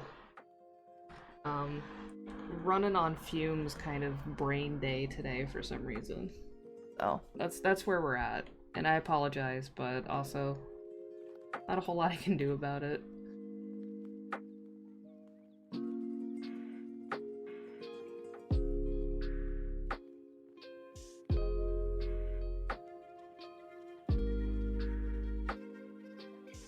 But thank you, Skelly, for the 420 bits. It is so good every time. Also, in honor of those biddies, I did smoke some weed, as I do every day. Right, Yvonne? Like, so my sleep schedule's like, you know, even more bonkers than it usually is for me, which is already pretty bonkers, but like, I got plenty of sleep. I went to sleep, what time did I go to sleep yesterday? Like around 6:30, because I had been up all night, and then I had a package delivered, a new fan, actually. It's a shop fan, technically, like it's one that you would have like in a shop or a garage, but it's really good and it moves a lot of air. And, you know, we had that heat wave, which was real bad, and I have like a box fan, which is very old and dying slowly. Its motor is slowly losing power. So I got a new fan, so I had to wait for that to be delivered, and it works wonderfully. It's just a little loud, but that's to be expected. So I went to sleep like around 6:30-ish, and then I woke up like at 2 in the morning. So, you know, about 8 hours, which is usually what, you know, my body wants me to have. And then ever since, like, I've just felt groggy and tired and have had a hard time, like, focusing and concentrating and motivating myself and stuff. And part of me was like, I don't want to stream, I want to go back to sleep, but I couldn't do that because I already did that on Thursday. Actually, on Thursday I wasn't sure if I was gonna not stream or not, but I had to do some shit that kind of drained me, and then I went to sleep, and then I just slept until like midnight, so.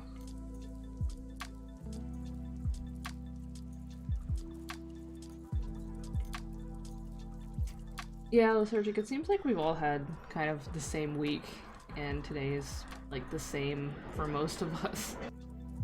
It's just weird.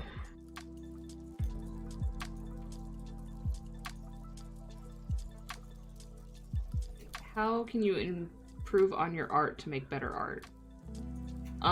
Practicing mostly. When you're not practicing, and obviously taking breaks is recommended for anything you do. You can burn yourself out doing literally anything. And you should take ample and generous breaks. Because while actively practicing... Fried Dirt, thank you for the follow. Actively practicing is the most consistently successful way to get better at something, especially art. You also need to give yourself time where you're not doing that so that your brain can process what you've learned and the skills that you've been working on.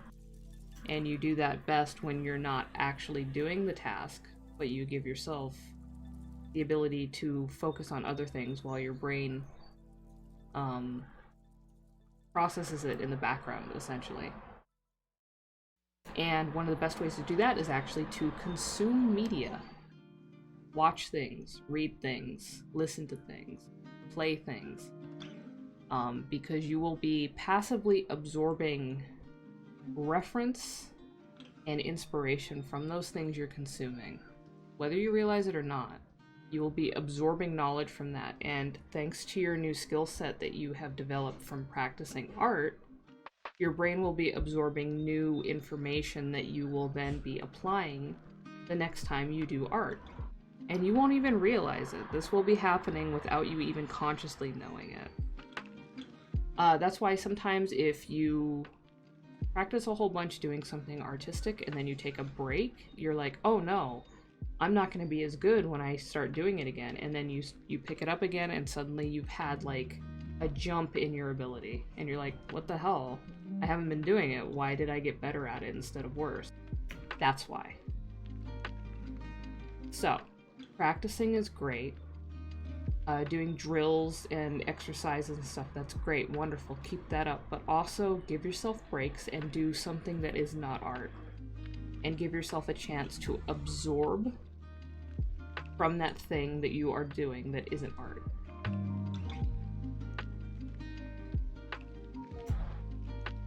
Play is just as important in getting better at art as work is.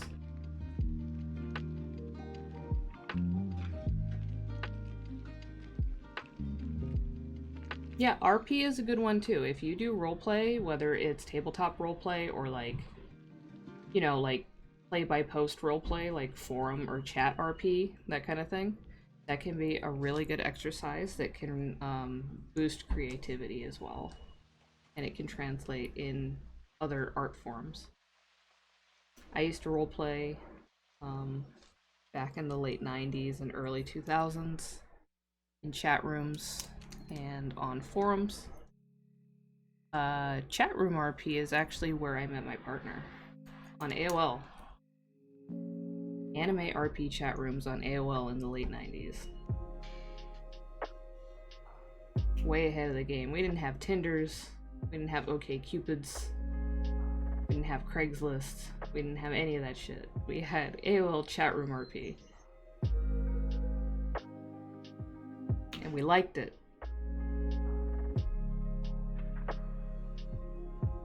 But yes, in order to get better at an artistic thing, it's important to do things that are not art, that are fun instead. Watching some anime, watching a movie, listening to music, playing video games, role-playing with your friends. Those are all important and they will help you. And you might not even realize it. That's like the wildest thing. You have to give yourself permission. Don't be like, I have to draw all the time, otherwise I won't get any better, because that's not true. If anything, you're going to burn yourself out, and then you're going to take even longer to get back to drawing, or you might quit altogether, and that's like the most tragic thing in the world, and I've known people who have done that. And there have been times in my life where I've come very close to doing that myself. A very real danger, do not overwork yourself. Productivity is not simply churning out stuff, especially at the expense of your own health or well-being. Productivity is being able to produce something that satisfies you when you need to do it. And you don't always need to be doing it.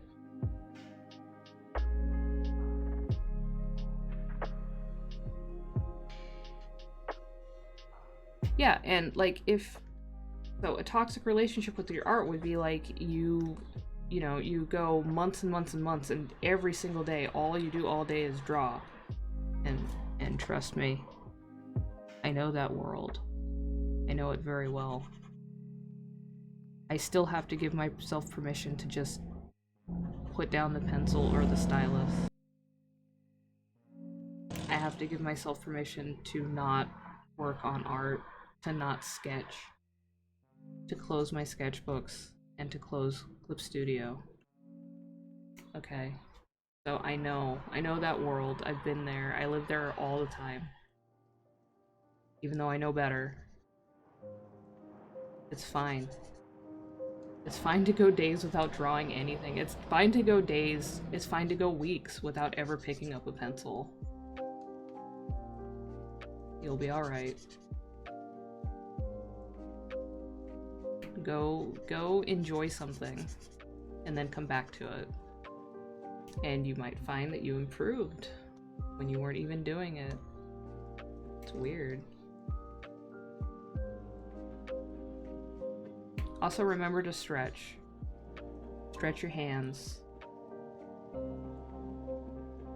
Chores. Enjoy your chores. Have fun. Good luck.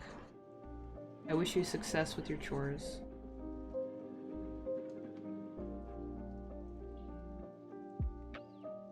I am all about healthy habits with creativity.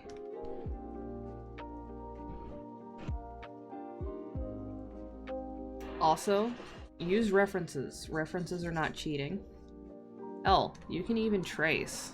If you're tracing for practice, that's valid. I mean, shit, I've watched documentaries where people were making professional manga. Like, mangakas making, like, published serial series. And I saw them fucking tracing photographs for backgrounds. Or tracing photos of themselves. Or close-up shots of a character's face. As long as you're not tracing someone else's artwork and passing it off as your own, tracing is a valid tool, just like using reference is a valid tool. The mark of a true artist isn't being able to draw up perfect images in your mind on demand. References are fine. The problem arises when you try to pass off something that is not your own as your own. But using techniques like tracing and reference in order to make your art better and to increase your ability to conjure these images within your own mind when you need to is fine.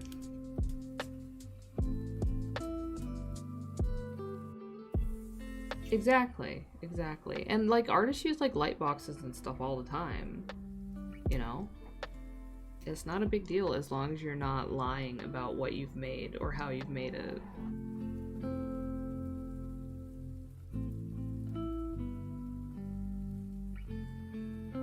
I wouldn't say that's cheating, no.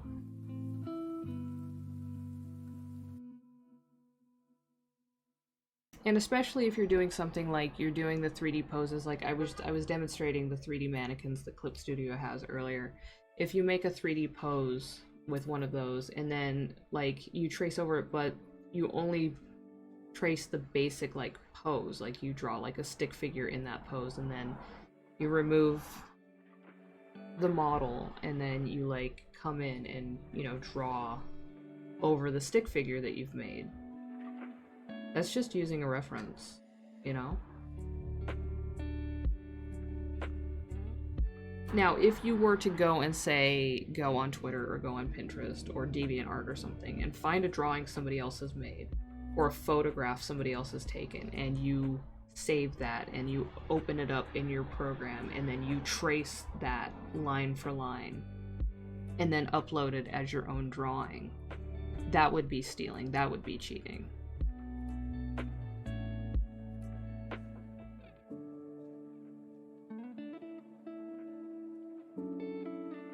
But the whole point of that, like if you're tracing over like a 3D model, you're still learning how that model is constructed and how it's posed and how the perspectives work and how the proportions work.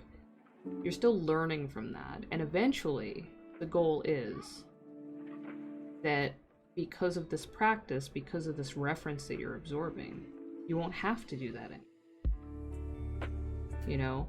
It's like using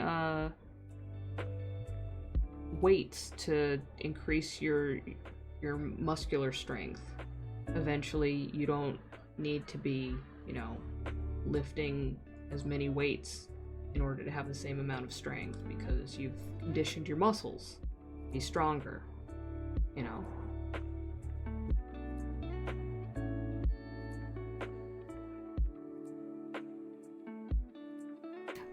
I really like this Danny DeVito warm-up exercise. I think that's pretty great. I might need to start doing that. That's a fantastic technique, and I think that should be taught in art classes, to be honest.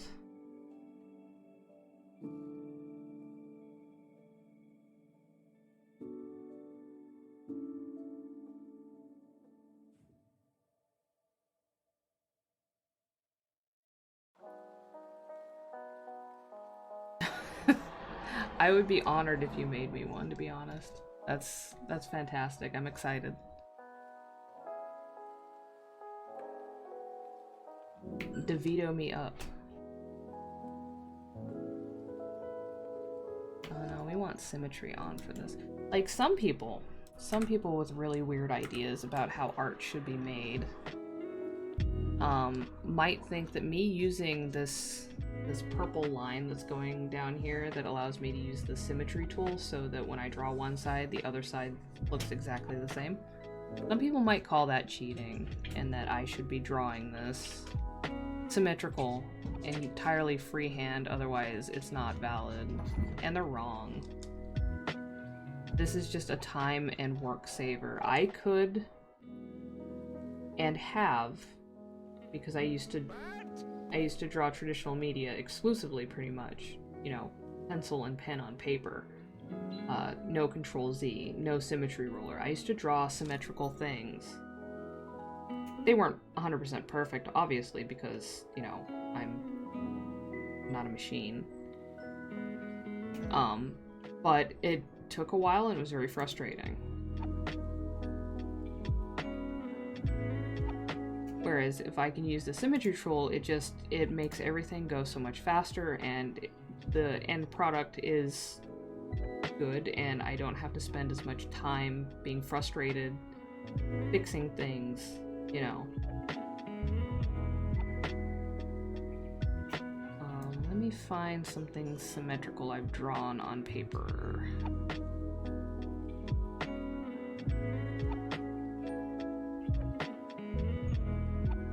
Well, this one isn't perfectly symmetrical, but it is an example. So I drew this in 2011, according to the signature. So the wings and stuff, this is all done by hand. This was done in ink on Bristol board. Oh, on paper with pen. I didn't have a light box, I didn't have a mirror, I just drew it. See, it's not like perfectly symmetrical, but like the wings line up. This is mostly okay, this arch thing. So, like, I can do it, but if I have a tool that lets me do it way faster and way easier, I'm gonna use that. And it's not cheating, it's just working smarter, not harder, essentially.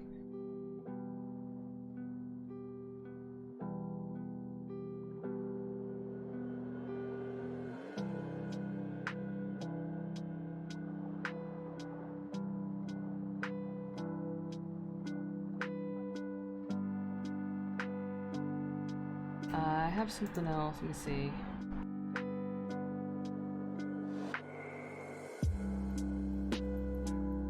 Where did I put it?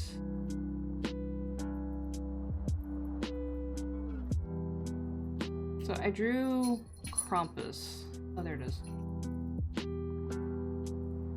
So this was also done in ink with pen on Bristol paper, and then it was scanned in, and then I colored it digitally. And again, it's not perfectly symmetrical, but it's mostly symmetrical. And this was done without, you know, special tools.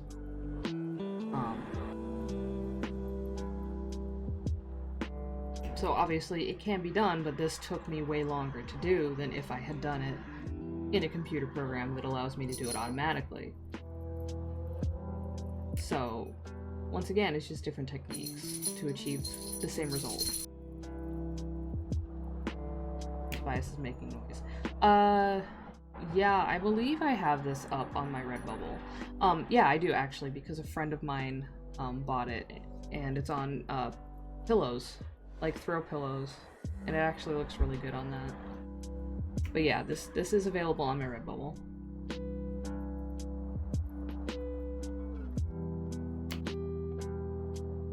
I forgot which command I used for my shop. Is it shop or store?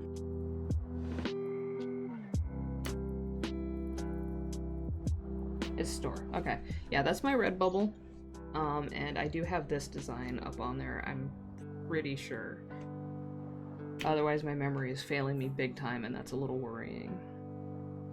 But yeah, so this was done in 2012. So as I've mentioned before, most of my career I've done traditional art almost exclusively. So I was a big time pen and ink artist on Bristol. Smooth Bristol was my favorite. That was up until around 2015 when I mostly switched over to digital. But yeah, so like as someone who has done both things, I fully endorse using tools that make your job easier and make things go faster. It's not cheating to make your work easier, as long as you're not, like, essentially stealing valor or claiming that someone else's work is yours. Or being disingenuous about it and being like, yeah, I drew this completely freehand with no references whatsoever or whatever like that, when you obviously didn't. That's just shitty.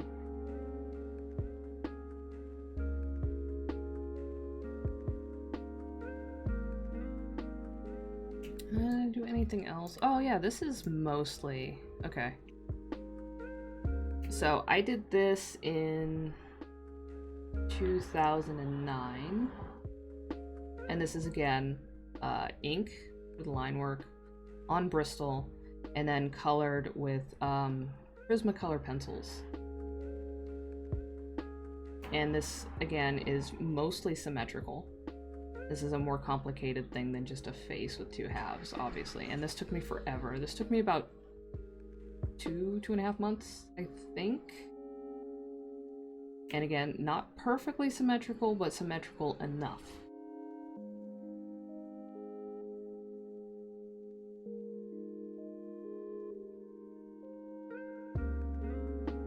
And if I had done it, you know, using digital tools, it would just basically just be a cleaner, more identical version of this.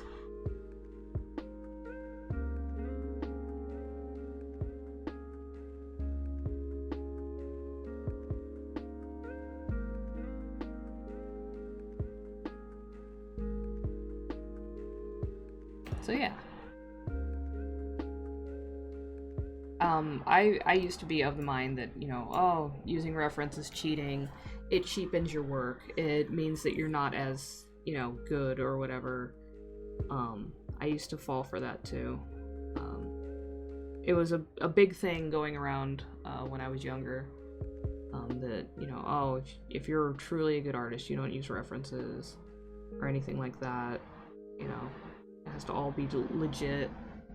Some people would even go so far as to be like, if you do like an undersketch, then like, you know, you're not as good. You should just be able to go in, do it in like as few passes as possible, which obviously is like bonkers, but whatever. There were a lot of really toxic and just wrong-headed ideas about how art should be made going around in the early 2000s. And even before that. And I didn't even go to art school or anything. This was just like internet art culture kind of shit. But yeah, it's totally valid and acceptable and even encouraged, um, in my book, to use references. Use the tools available to you to make your job easier and to get the results that you want. Just don't step on anyone else's toes doing it. And don't, like, be a jerk about it. Don't, like, lie. Or whatever. Yeah, like, look, we've all seen those black and white photos of the studio in you know, the Disney animation department, and they have people dressed up as fucking Cinderella or Sleeping Beauty, you know, posing for them as they sketch her out as reference for the actual movie. You know, like, people need to get over themselves. Like, why do they think we have, like, life drawing classes and stuff? That's just using reference to do drills so that you can, you know, increase your skills.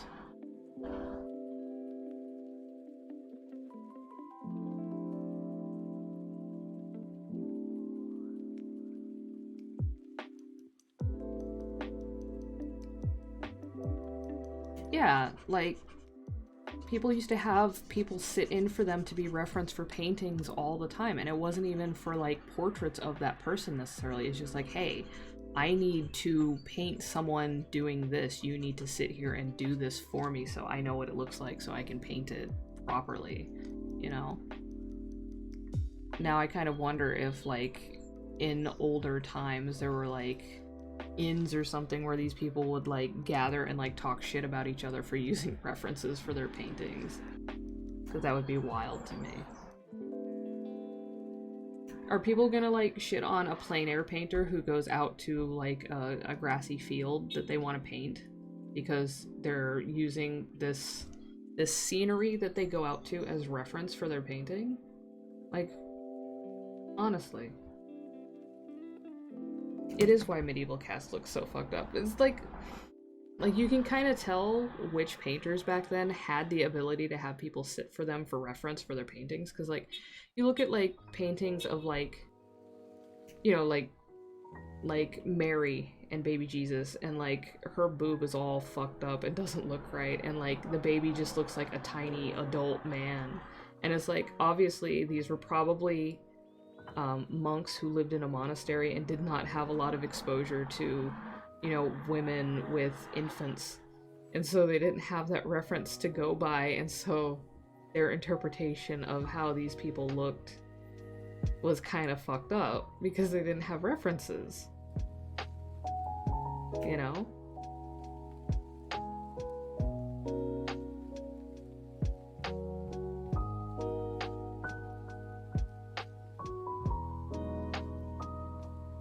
I mean, if you want to be as good as the quote-unquote old masters, then more power to you. I wish you luck on that journey, but, like, why? Become a new master. And you can be a master of whatever the fuck you want. Just go for it. You want to be a master of drawing furry porn? Then go for it. Become a master of drawing furry porn. A new master of art. You want to draw, you know, unicorns forever? Then become a master of drawing unicorn. Do whatever the fuck. Who cares? Like, life is so short and the world is so shitty. Why do we care? Why do we care? Who cares? Just do whatever.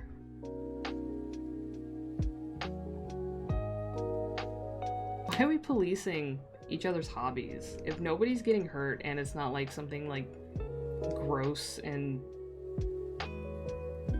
illegal or whatever, then who cares? Just whatever.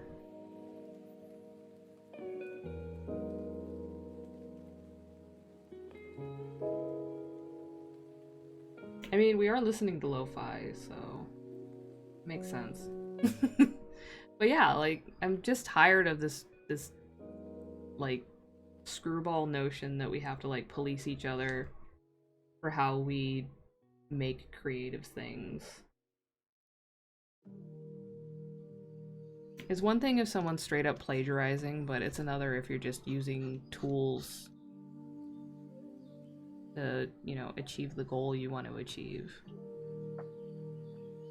Everybody uses tools. And I bet you those people that are like the most like, oh, you can't use reference. Oh, you know, tracing is always bad no matter what. Oh, using mannequins or models or whatever is lazy or some shit. Like, or the people that like compare like digital art and traditional art, like one is better than the other objectively. Because here's the thing, here's a secret. Hang on. Dramatic pause for a noisy truck passing by. Here's the secret. I've done both. Neither one is better than the other. They're simply different tools. There's merits to doing traditional over digital. There's merits to doing digital over traditional. It doesn't fucking matter. You know, there's somebody out there who could kick my ass at art using fucking Crayola finger paints. I guarantee it. That person exists. I'm not threatened by that. I don't care. It doesn't mean that their art form is better. It doesn't mean that those finger paints are better. It's just someone using different tools. You know?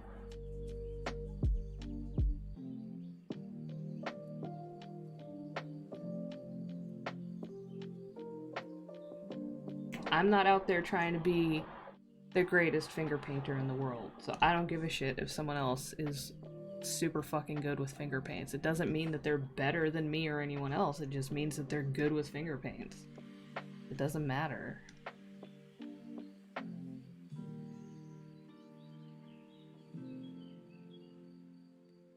Like, straight up, I fucking suck with acrylic paints. And I've used them several times. It doesn't mean that acrylic paints are better or worse than anything else. It's just different. You know? You can't paint worth a damn with digital stuff, but I'm not gonna be like, oh, digital art is inferior, blah blah blah, because it's not. And people can do like crazy things with digital art that I cannot do. Some people can do crazy things with traditional art that I can't do, you know? How you use those tools and how much time you put into learning how to use those tools. For a long time I sucked at digital art. I didn't think that it was like not as good. I didn't think that I was better for using traditional media because that wasn't the case. You know, it's just different. I don't think that I'm less of an artist now because I mostly do digital.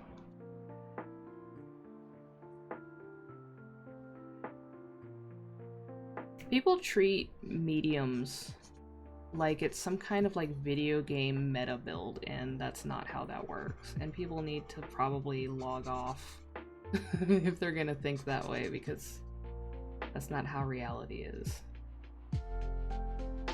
It's not a loadout in Fortnite. You know? Yeah, what is the meta? What's the art meta? Someone tell me what the art meta is. Let me go to Reddit and find out what build I should be using for art. What the latest patch has nerfed. I need to know.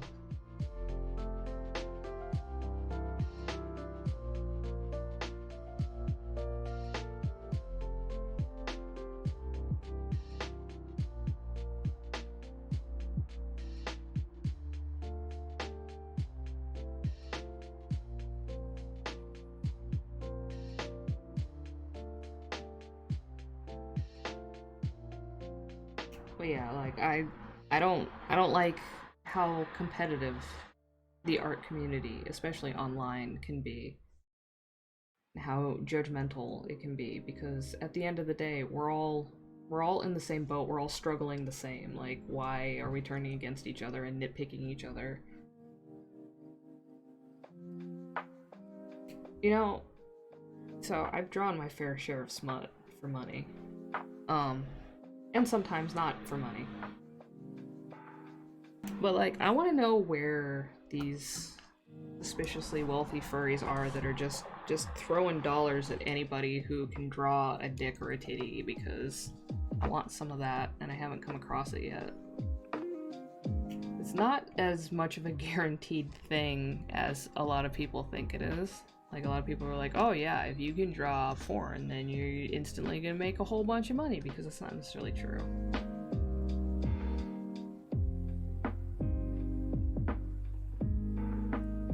Where are the rich furries at?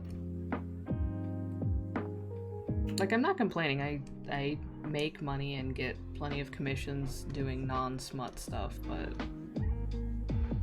if someone out there wants to pay me just a ridiculous amount of money to draw them some smut, I'm down. Oh yeah. We want to create a little bit of depth. I don't want the hair that's behind to look like it's just attached to all the rest of the hair, because that would look a little weird. A bit.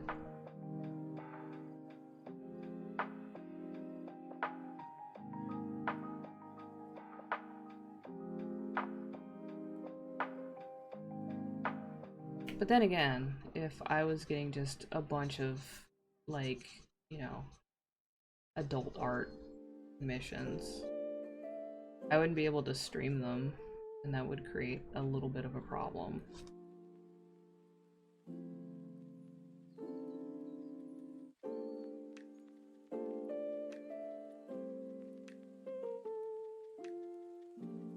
Then they would also be taking, like, spots in my queue away from stuff that I can stream. So then it becomes harder for me to figure out what I can draw on stream. And I don't want to use Picardo. I've used Picardo before and I don't really care much for it, and there's not a whole lot of a sense of community there compared to Twitch. Like, Twitch has its problems, don't get me wrong. Every platform has problems, but I never had much of a sense of, like, an actual community on Picardo. That might have changed over the years, but I doubt it. Not really set up the same way. Like, I don't think there's, like, global emotes or anything like that that you can use outside of maybe some default ones.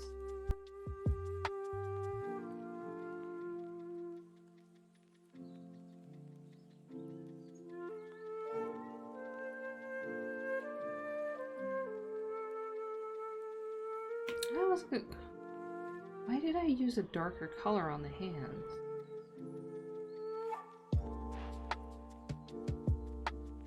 When did I do that? What the hell?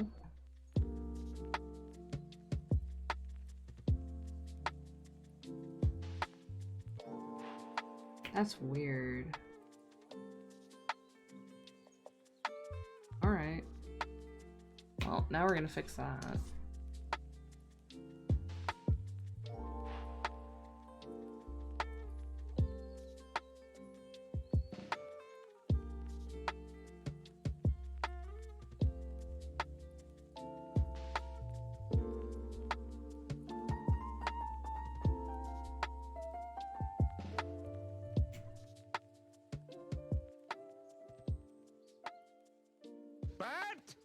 Bat and hydrate. Uh-oh.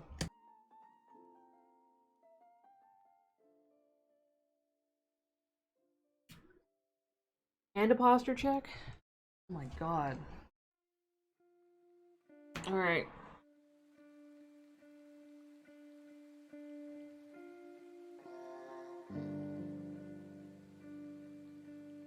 Here, I'll stretch.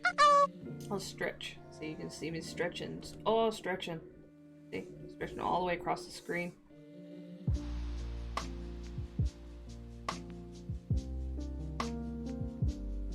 And saving. Self-care.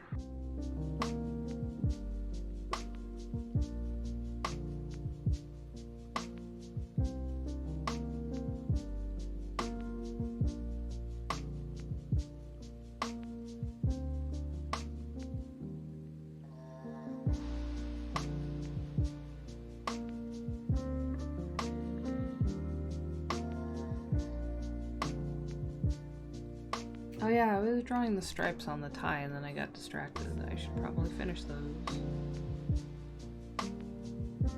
This is what I'm saying, like, today is weird. Like, my ability to focus is practically non-existent.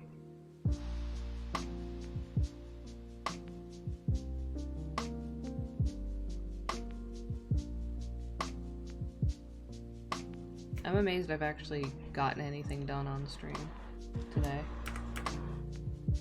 I was mostly sure that first piece that I was working on was gonna take the whole stream.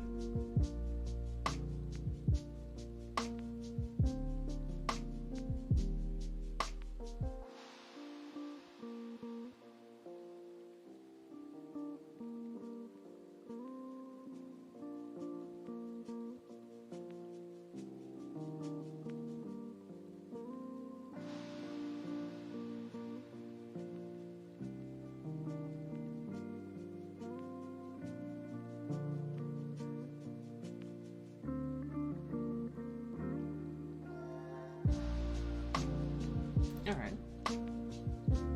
That's good for the stripes.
Oh, thank you, Sailor's Taylor. I'm sorry that I'm quieter today. Hopefully whatever this is will have passed by Monday.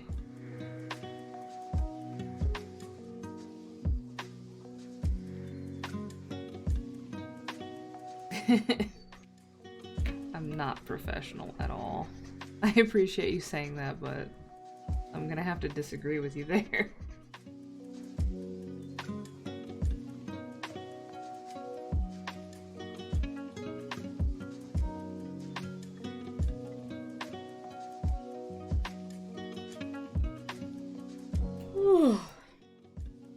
Well, lately I've been trying out streaming a little earlier, especially on Saturdays.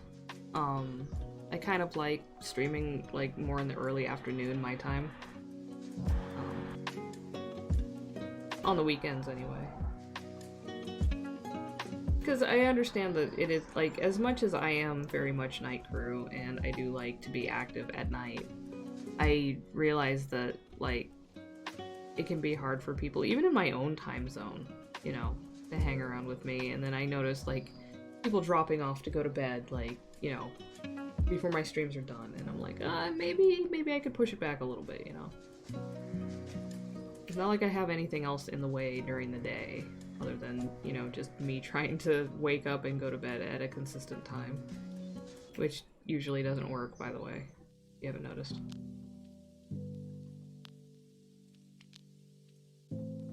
That is one thing about not having, like, a day job, so to speak, that demands that I be up and be there at a specific time on a regular basis, is that, bedtime and wake-up time kind of drift around.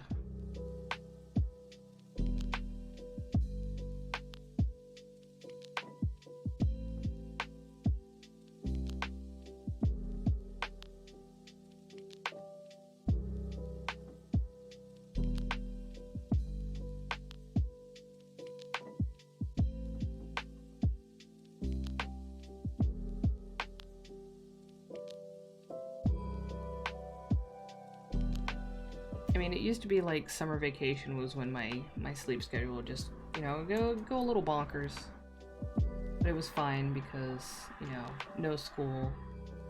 And now I'm adult. I don't have school this is my job and I can do it whenever.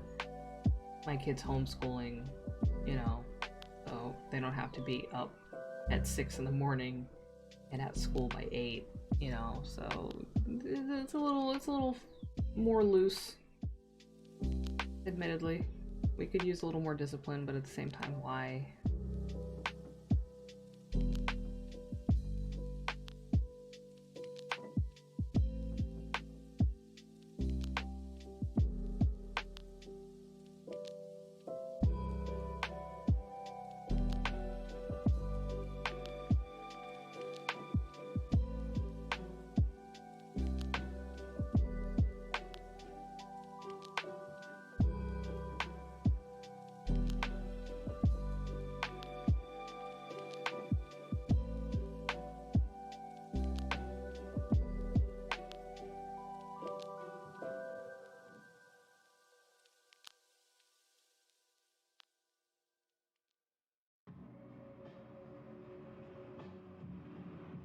I do have some discipline in my life. It's just not when it comes to going to bed at a specific time every day.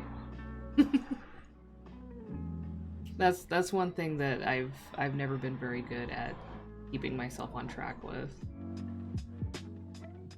Even like growing up, as soon as the weekend hit, I was not going to bed before midnight.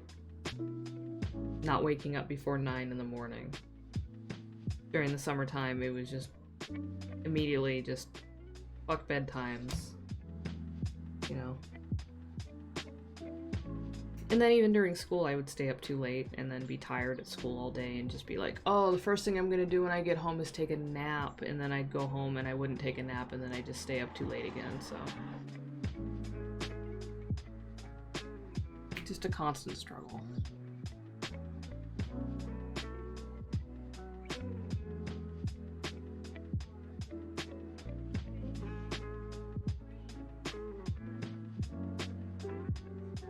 Whereas other things, like when I do commissions, like being communicative and, you know, making sure that my invoices are filled out consistently and correctly and keeping all that kind of stuff, you know, I guess professional. I'm very good at keeping up with that. I'm very good at keeping that consistent and of a certain level of quality. Just not bedtimes.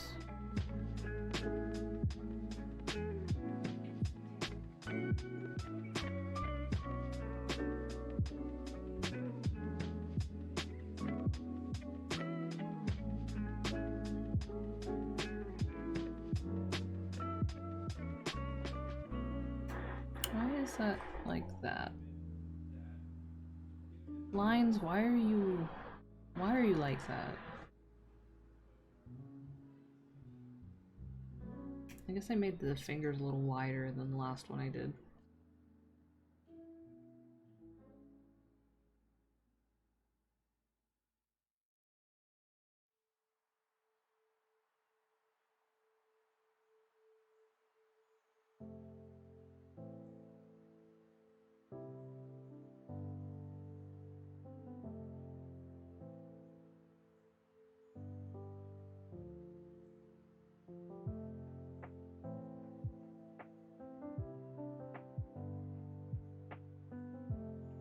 I've noticed I'm a little bit of a weirdo. One of the things that I see other illustrators complain about, like, the most is doing line work. Like, I guess, I don't know if I've ever seen no, I have seen polls, but the sample sizes weren't that big. But if I could see, like, a really big poll, I can almost guarantee you that the part of the drawing process that is the most consistently disliked by artists is probably doing lines. And I don't mean lines of coke. But I love line work. This is my favorite part, is inking and doing lines. That's the part I live for. Everything else is just either a step on the way to doing that or a step on the way to completion. Coloring is fine. Sketching is probably my least favorite part because sketching takes the most work. Sketching is where my brain is working the hardest because I'm trying to figure out how to make everything come together and make sense. It's the most mentally taxing for me. Coloring, everything's already established.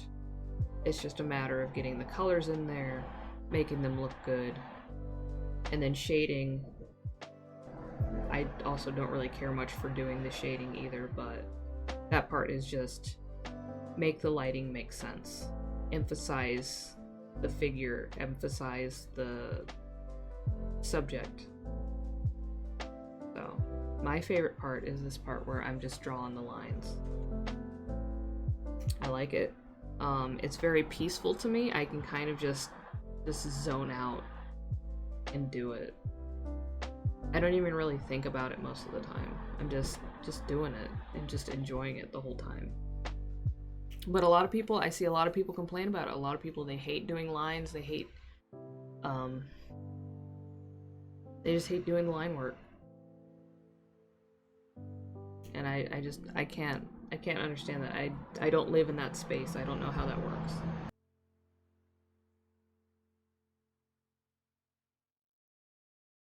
Everybody can send me their line work to do, and then they can do all the other parts for me.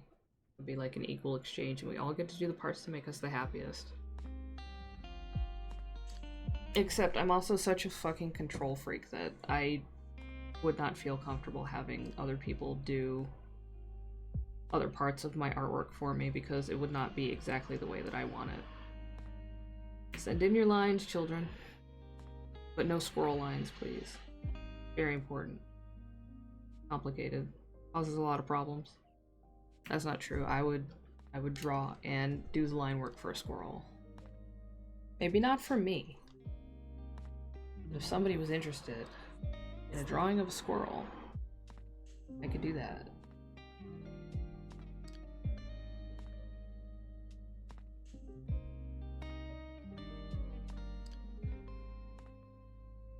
You know, I was iffy about this when I started it, honestly. But it did actually kind of come together. I'm mostly satisfied with this. Mostly. Not completely. 90%.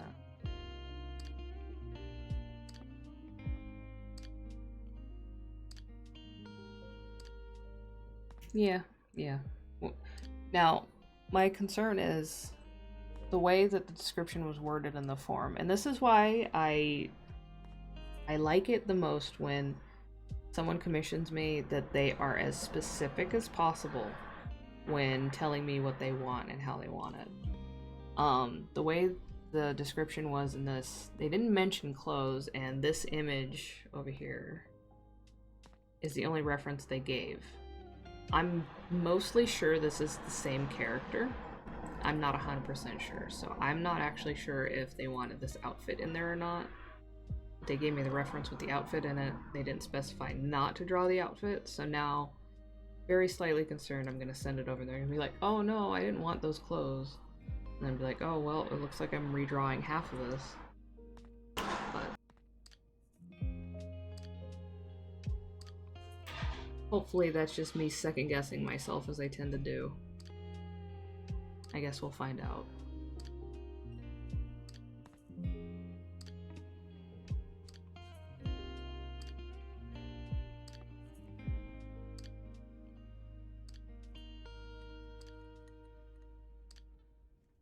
Oh, you know what?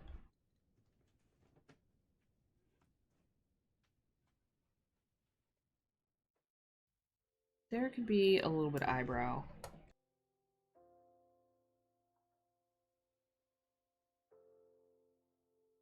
Well, I'm not especially worried about it. It's just that I don't want to have to redraw it.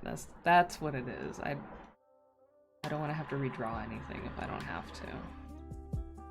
I will if, you know, I fucked up. If it's my fuck up, then I will redraw it. No problem, but I don't want to.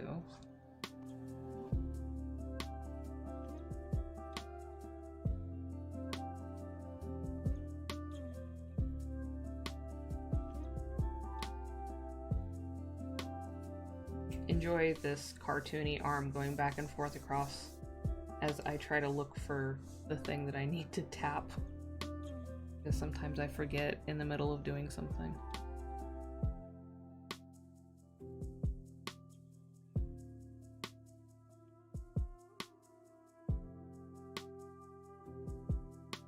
This way you can actually see how erratic my flow is as I work. Just constantly jumping around. Probably very inefficient, but I'm far too lazy to try to change it.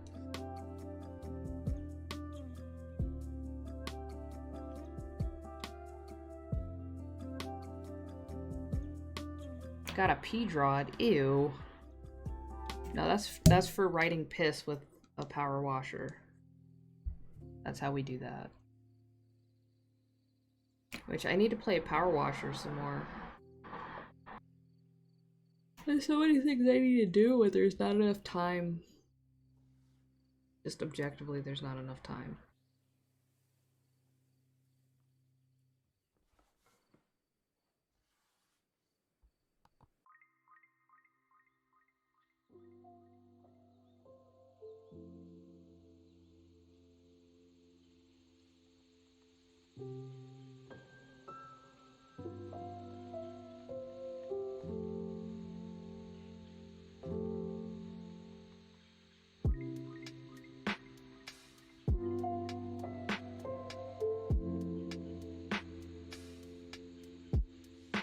Oh, song recording.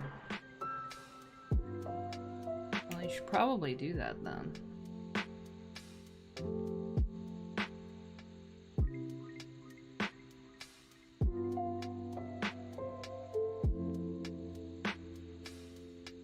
Oh yeah, of course. You can put whatever you make into the Discord. If you feel comfortable sharing it, you are welcome to share it.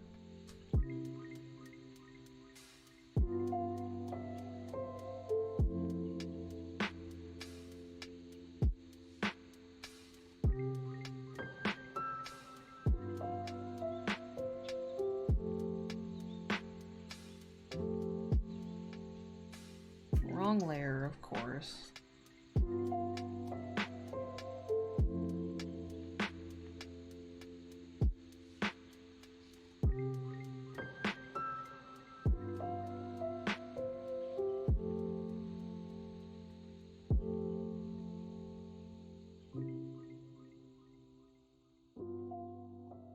Oh, that's pretty neat.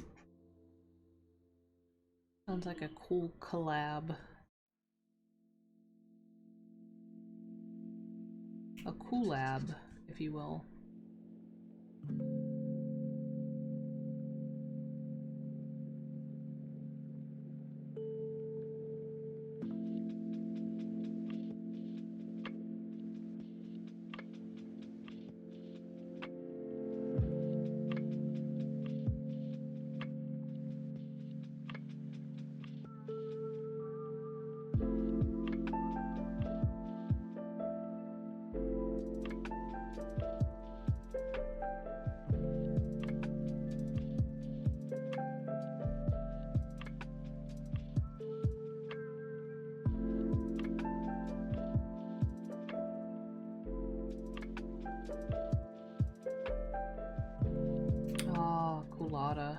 I want an iced coffee.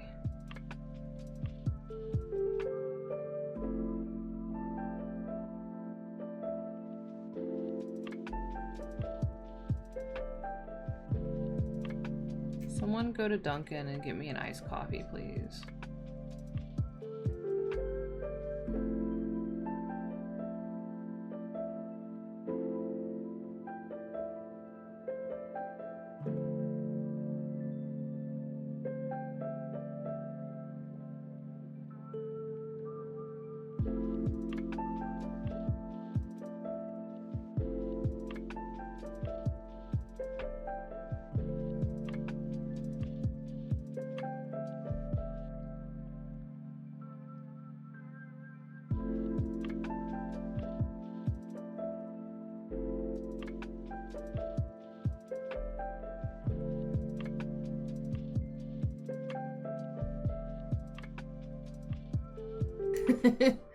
Midnight iced coffee doesn't sound too bad.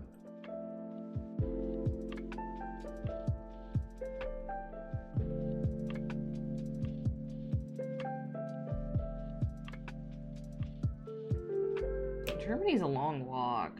There's like an ocean in the way.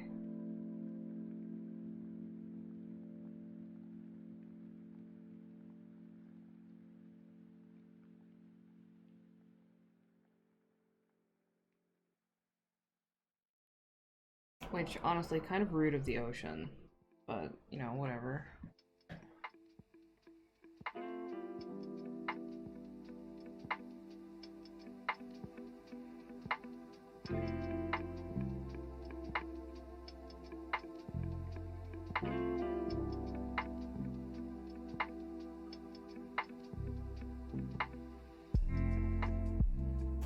Drink the ocean, yeah. It's just a little salty. Not too bad.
Oh, okay. Did I save? I did.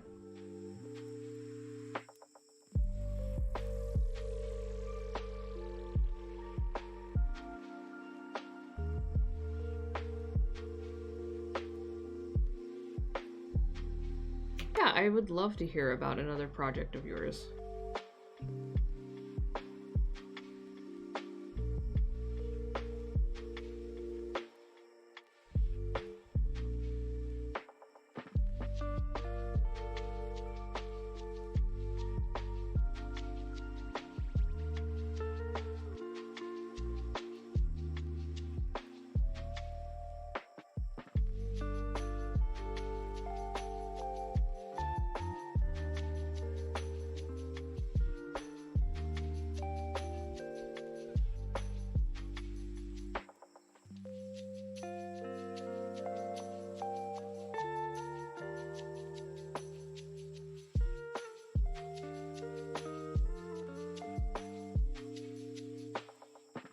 Forging, like blacksmithing?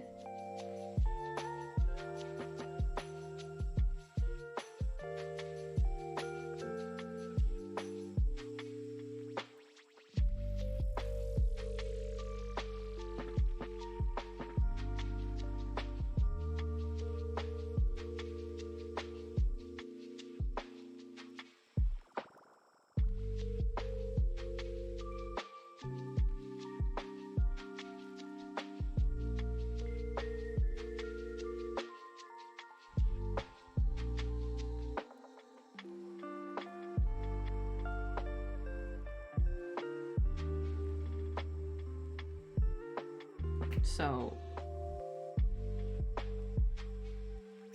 you want to make a knife out of a piece of a tank?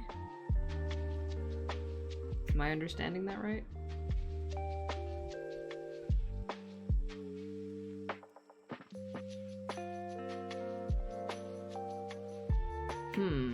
That's intriguing. I mean, I don't follow a lot of blacksmithing necessarily, but I don't think I've ever heard of anybody doing that exact thing before.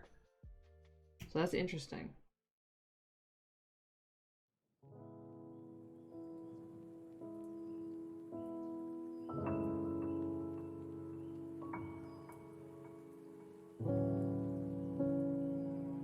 That is pretty rad, though.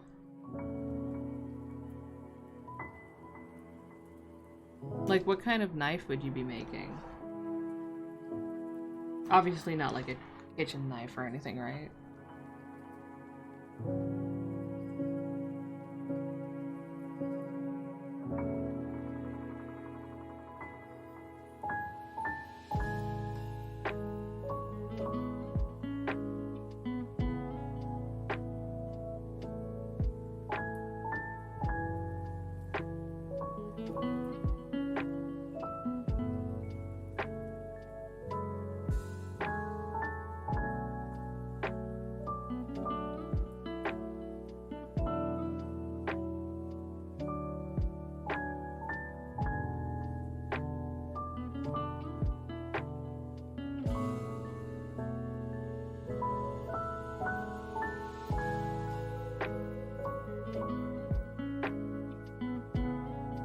Oh, okay.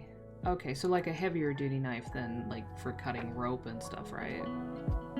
Yeah, that would be pretty cool. Repurposing military technology to be another more practical, less wartimey form of military technology.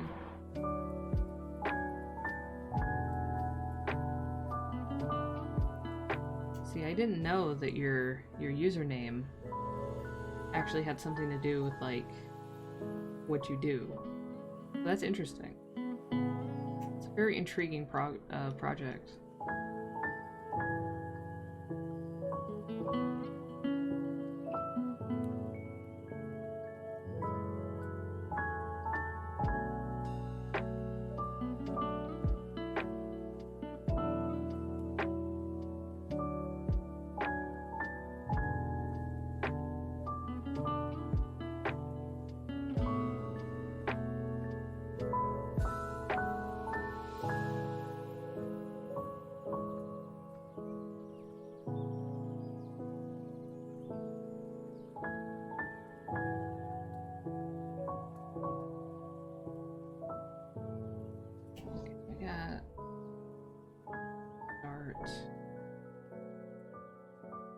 Here down to out here. Ear points. Go. That.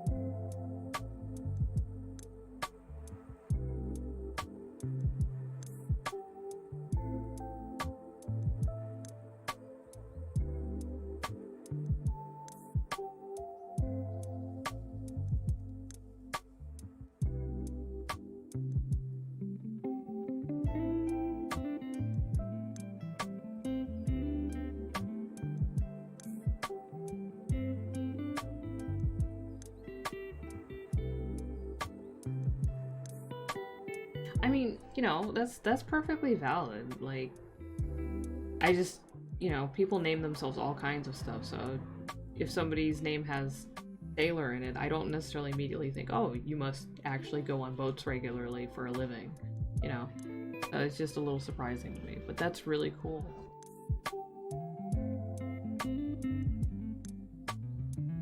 It's like, contrary to popular belief, I am neither extinct, because I'm still alive, technically, and, like, I hate to say it, I don't even really use ink that often anymore. Like, real ink. So.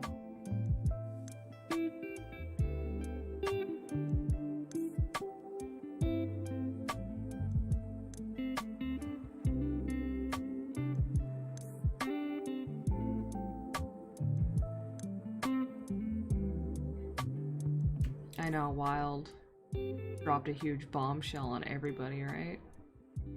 How will you ever forgive me for this deceit?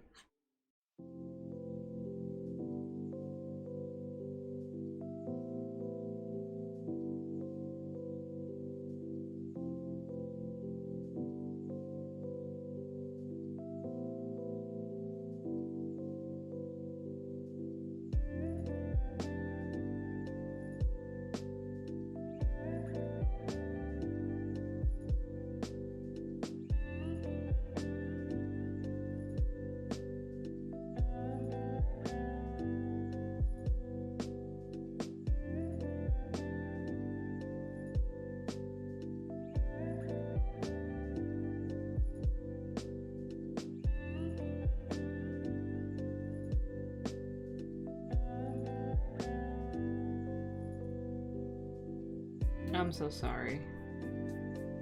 I will spend the rest of my life trying to make up for this. I'm sorry to have misled all of you. Please don't cancel me any more than I'm already canceled.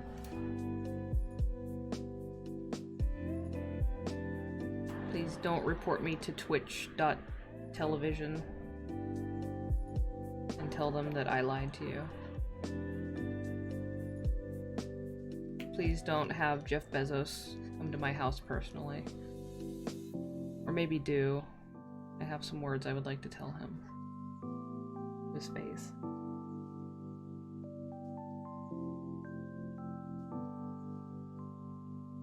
You got him on the phone right now. Like that lady that yelled at me on the phone for 20 minutes and said that she was gonna call my boss and get me fired when I worked at the restaurant.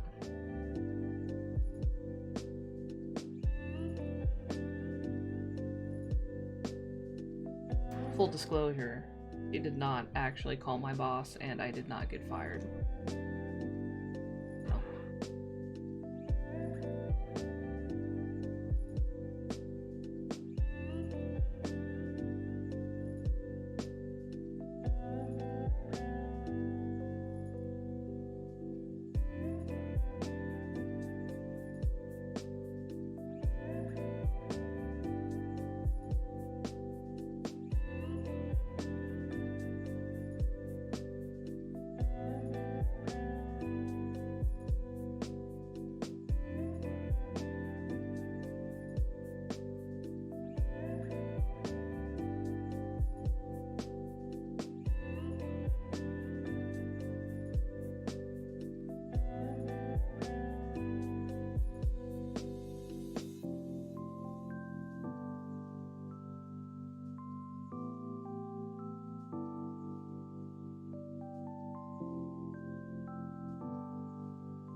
Big pobs. Can do these big pobs.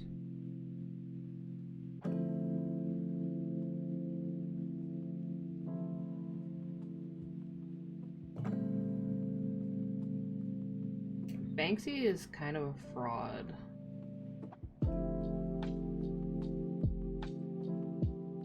That's why Banksy is bad. Also, Banksy is like the most like kind of like fake woke kind of like liberal nonsense. And most of the people that latch onto these supposedly revolutionary pieces of art are like wealthy liberals who are part of the problem. Because that's exactly who he's kind of marketing towards.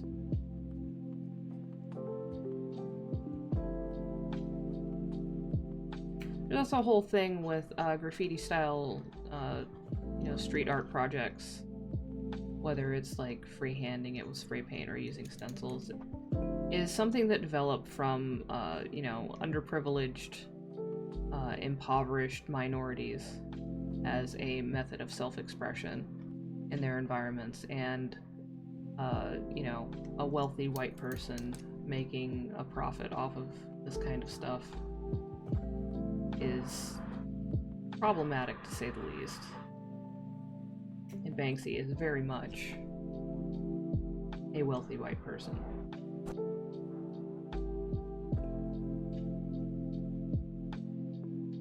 That's not to say that, people can't do graffiti-style art, but it's very disingenuous to act like you're some kind of guerrilla artist, underground activist, when you're a wealthy white person who is selling your pieces for millions of dollars and getting, like, primetime news coverage each time you do a new piece, when there's extremely talented people out in the quote-unquote ghettos who are doing even better work that is more meaningful, and they're treated like criminals for it. And their pieces are painted over and treated as if they are some kind of a pestilence on the landscape that brings down property values.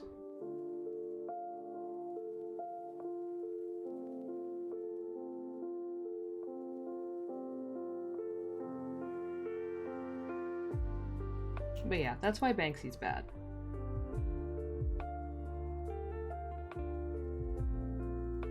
In this house, we do not stand Banksy.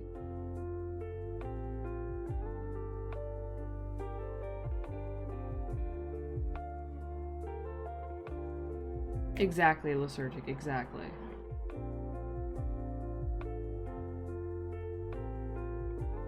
You literally have people from minority backgrounds that go to jail for street art, and yet Banksy is, like, beloved by the exact same people who will see graffiti on the side of a building and wrinkle their noses at it as if it's some kind of horrible blemish on their neighborhood.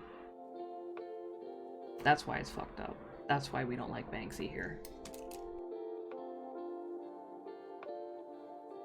Hello, King Cinder.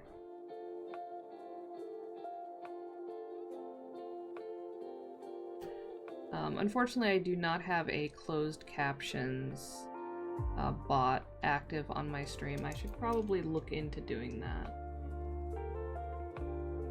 It is the strength of white privilege, exactly, Yvonne.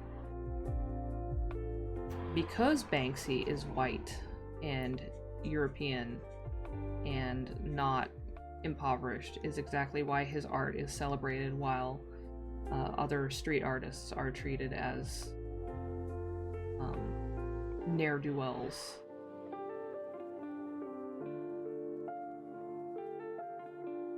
If he was dark-skinned or from a different background, he would not be being celebrated. He would be incarcerated. He would be being fined.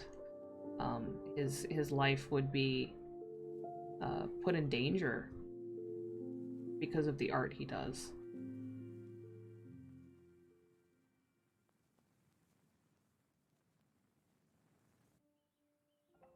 And this is why it is messed up.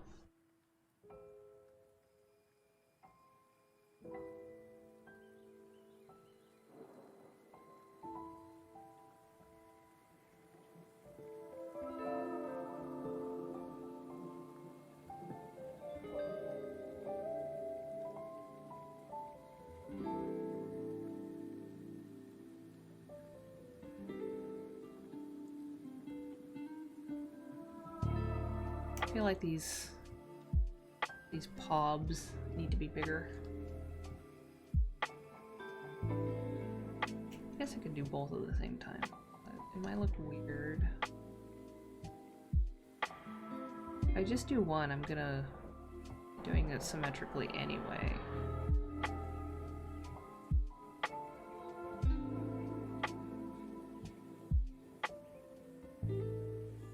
And begin.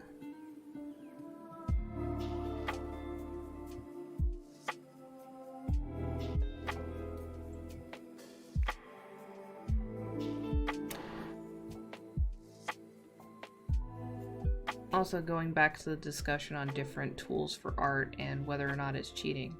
Using the transform tool to enlarge this instead of just erasing and redrawing it to the size that I want, I guess, in some people's minds, could be considered cheating. But I don't necessarily want to redraw it, so. Hobbs, exactly.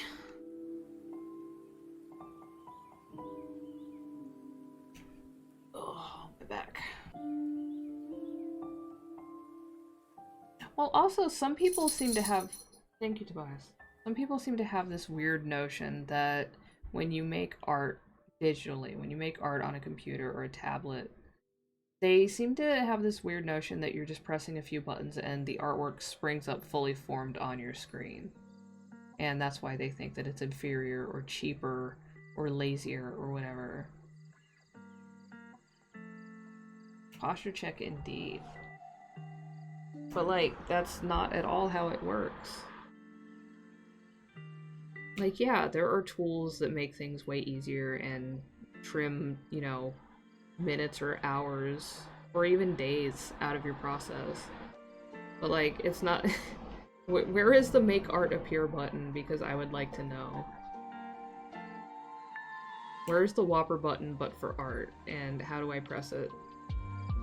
I would love to be able to press one fucking button and have my artwork just appear fully completed on my screen.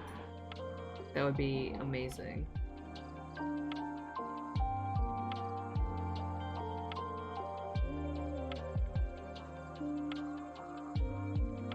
Yeah, exactly. Like, if it's so easy, let's see them fucking do it.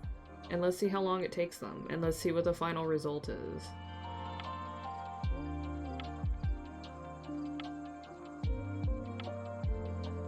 I challenge them. Challenge them to do the thing that they claim we are doing. Printer attachment for brain. 3D printer attached to brain, please. Thank you.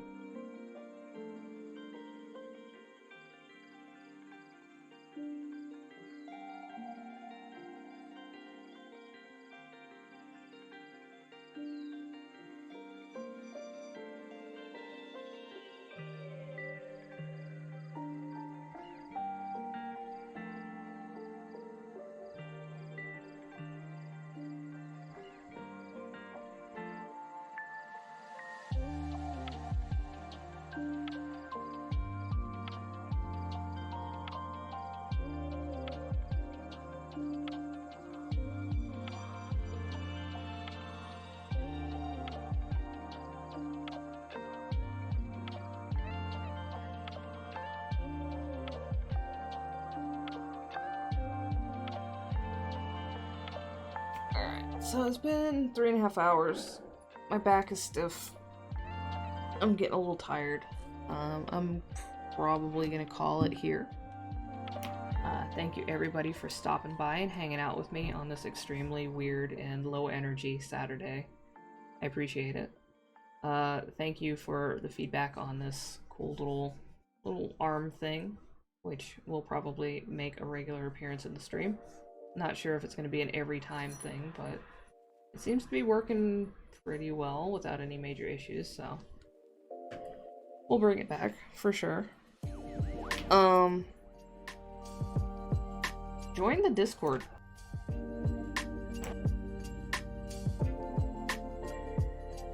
An extremely inelegant way to say it, but join the Discord because we spend a lot of time in there. We talk about all kinds of shit. We've got a shitload of channels for just about everything you could possibly want. And we do movie nights on Wednesdays. And we hang out and we play games and we make jokes and post memes and share art. And Gao has boosted the server, so now we get an animated icon, which I made a new one. They had a placeholder before, so we got a fancy new icon that's animated. And we have more emote slots, so it's cool. So come join us there, and now we're going to raid. And not really anybody that I know is streaming right now, so we're actually gonna raid somebody new, somebody we haven't raided before. Someone named Dream Trove.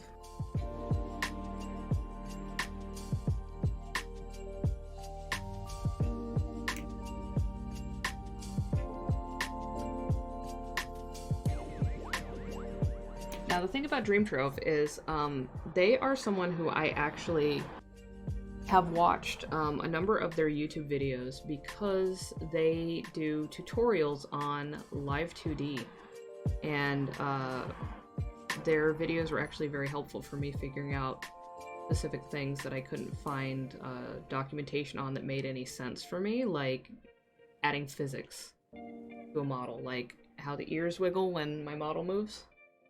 I learned that thanks to Dream Trove's videos. And so now we're gonna go raid them and see what they're up to. It looks like they're working on art, so that's pretty cool. And we might learn something, which would be pretty rad. It's always nice to learn things. But again, thank you everybody. Thank you for the follows. Thank you for the bits. Thank you for the subs. Appreciate it, as always. I'll be back on Monday. We're gonna be playing Terraria on Monday. And if you have Terraria, and you're my friend on Steam, you can probably come play with us. We'll fight some stuff and build some stuff. And probably die a few times, but it's okay. Jared T234, thank you for the follow. Unfortunately, the stream is about to come to an end, but I appreciate it all the same. Raph, thank you for the resub. 4 months. Thank you so much. Nightbot, congratulations. Nightbot won some points. Wow. So many exciting things happening at the end of the stream. Can't believe it. So, we're gonna go back to the bucket. Oops, that's not the bucket. That's the bucket. There we go, we're back. Okay. Alright, so we're gonna start this raid.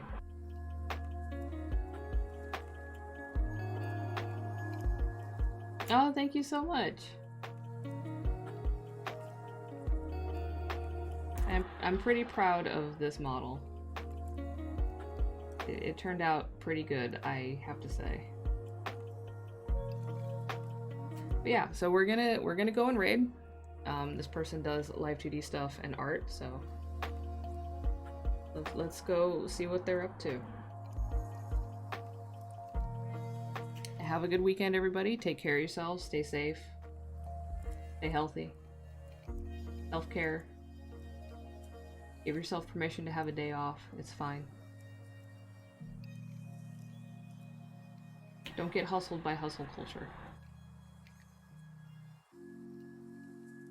And I'll see you around.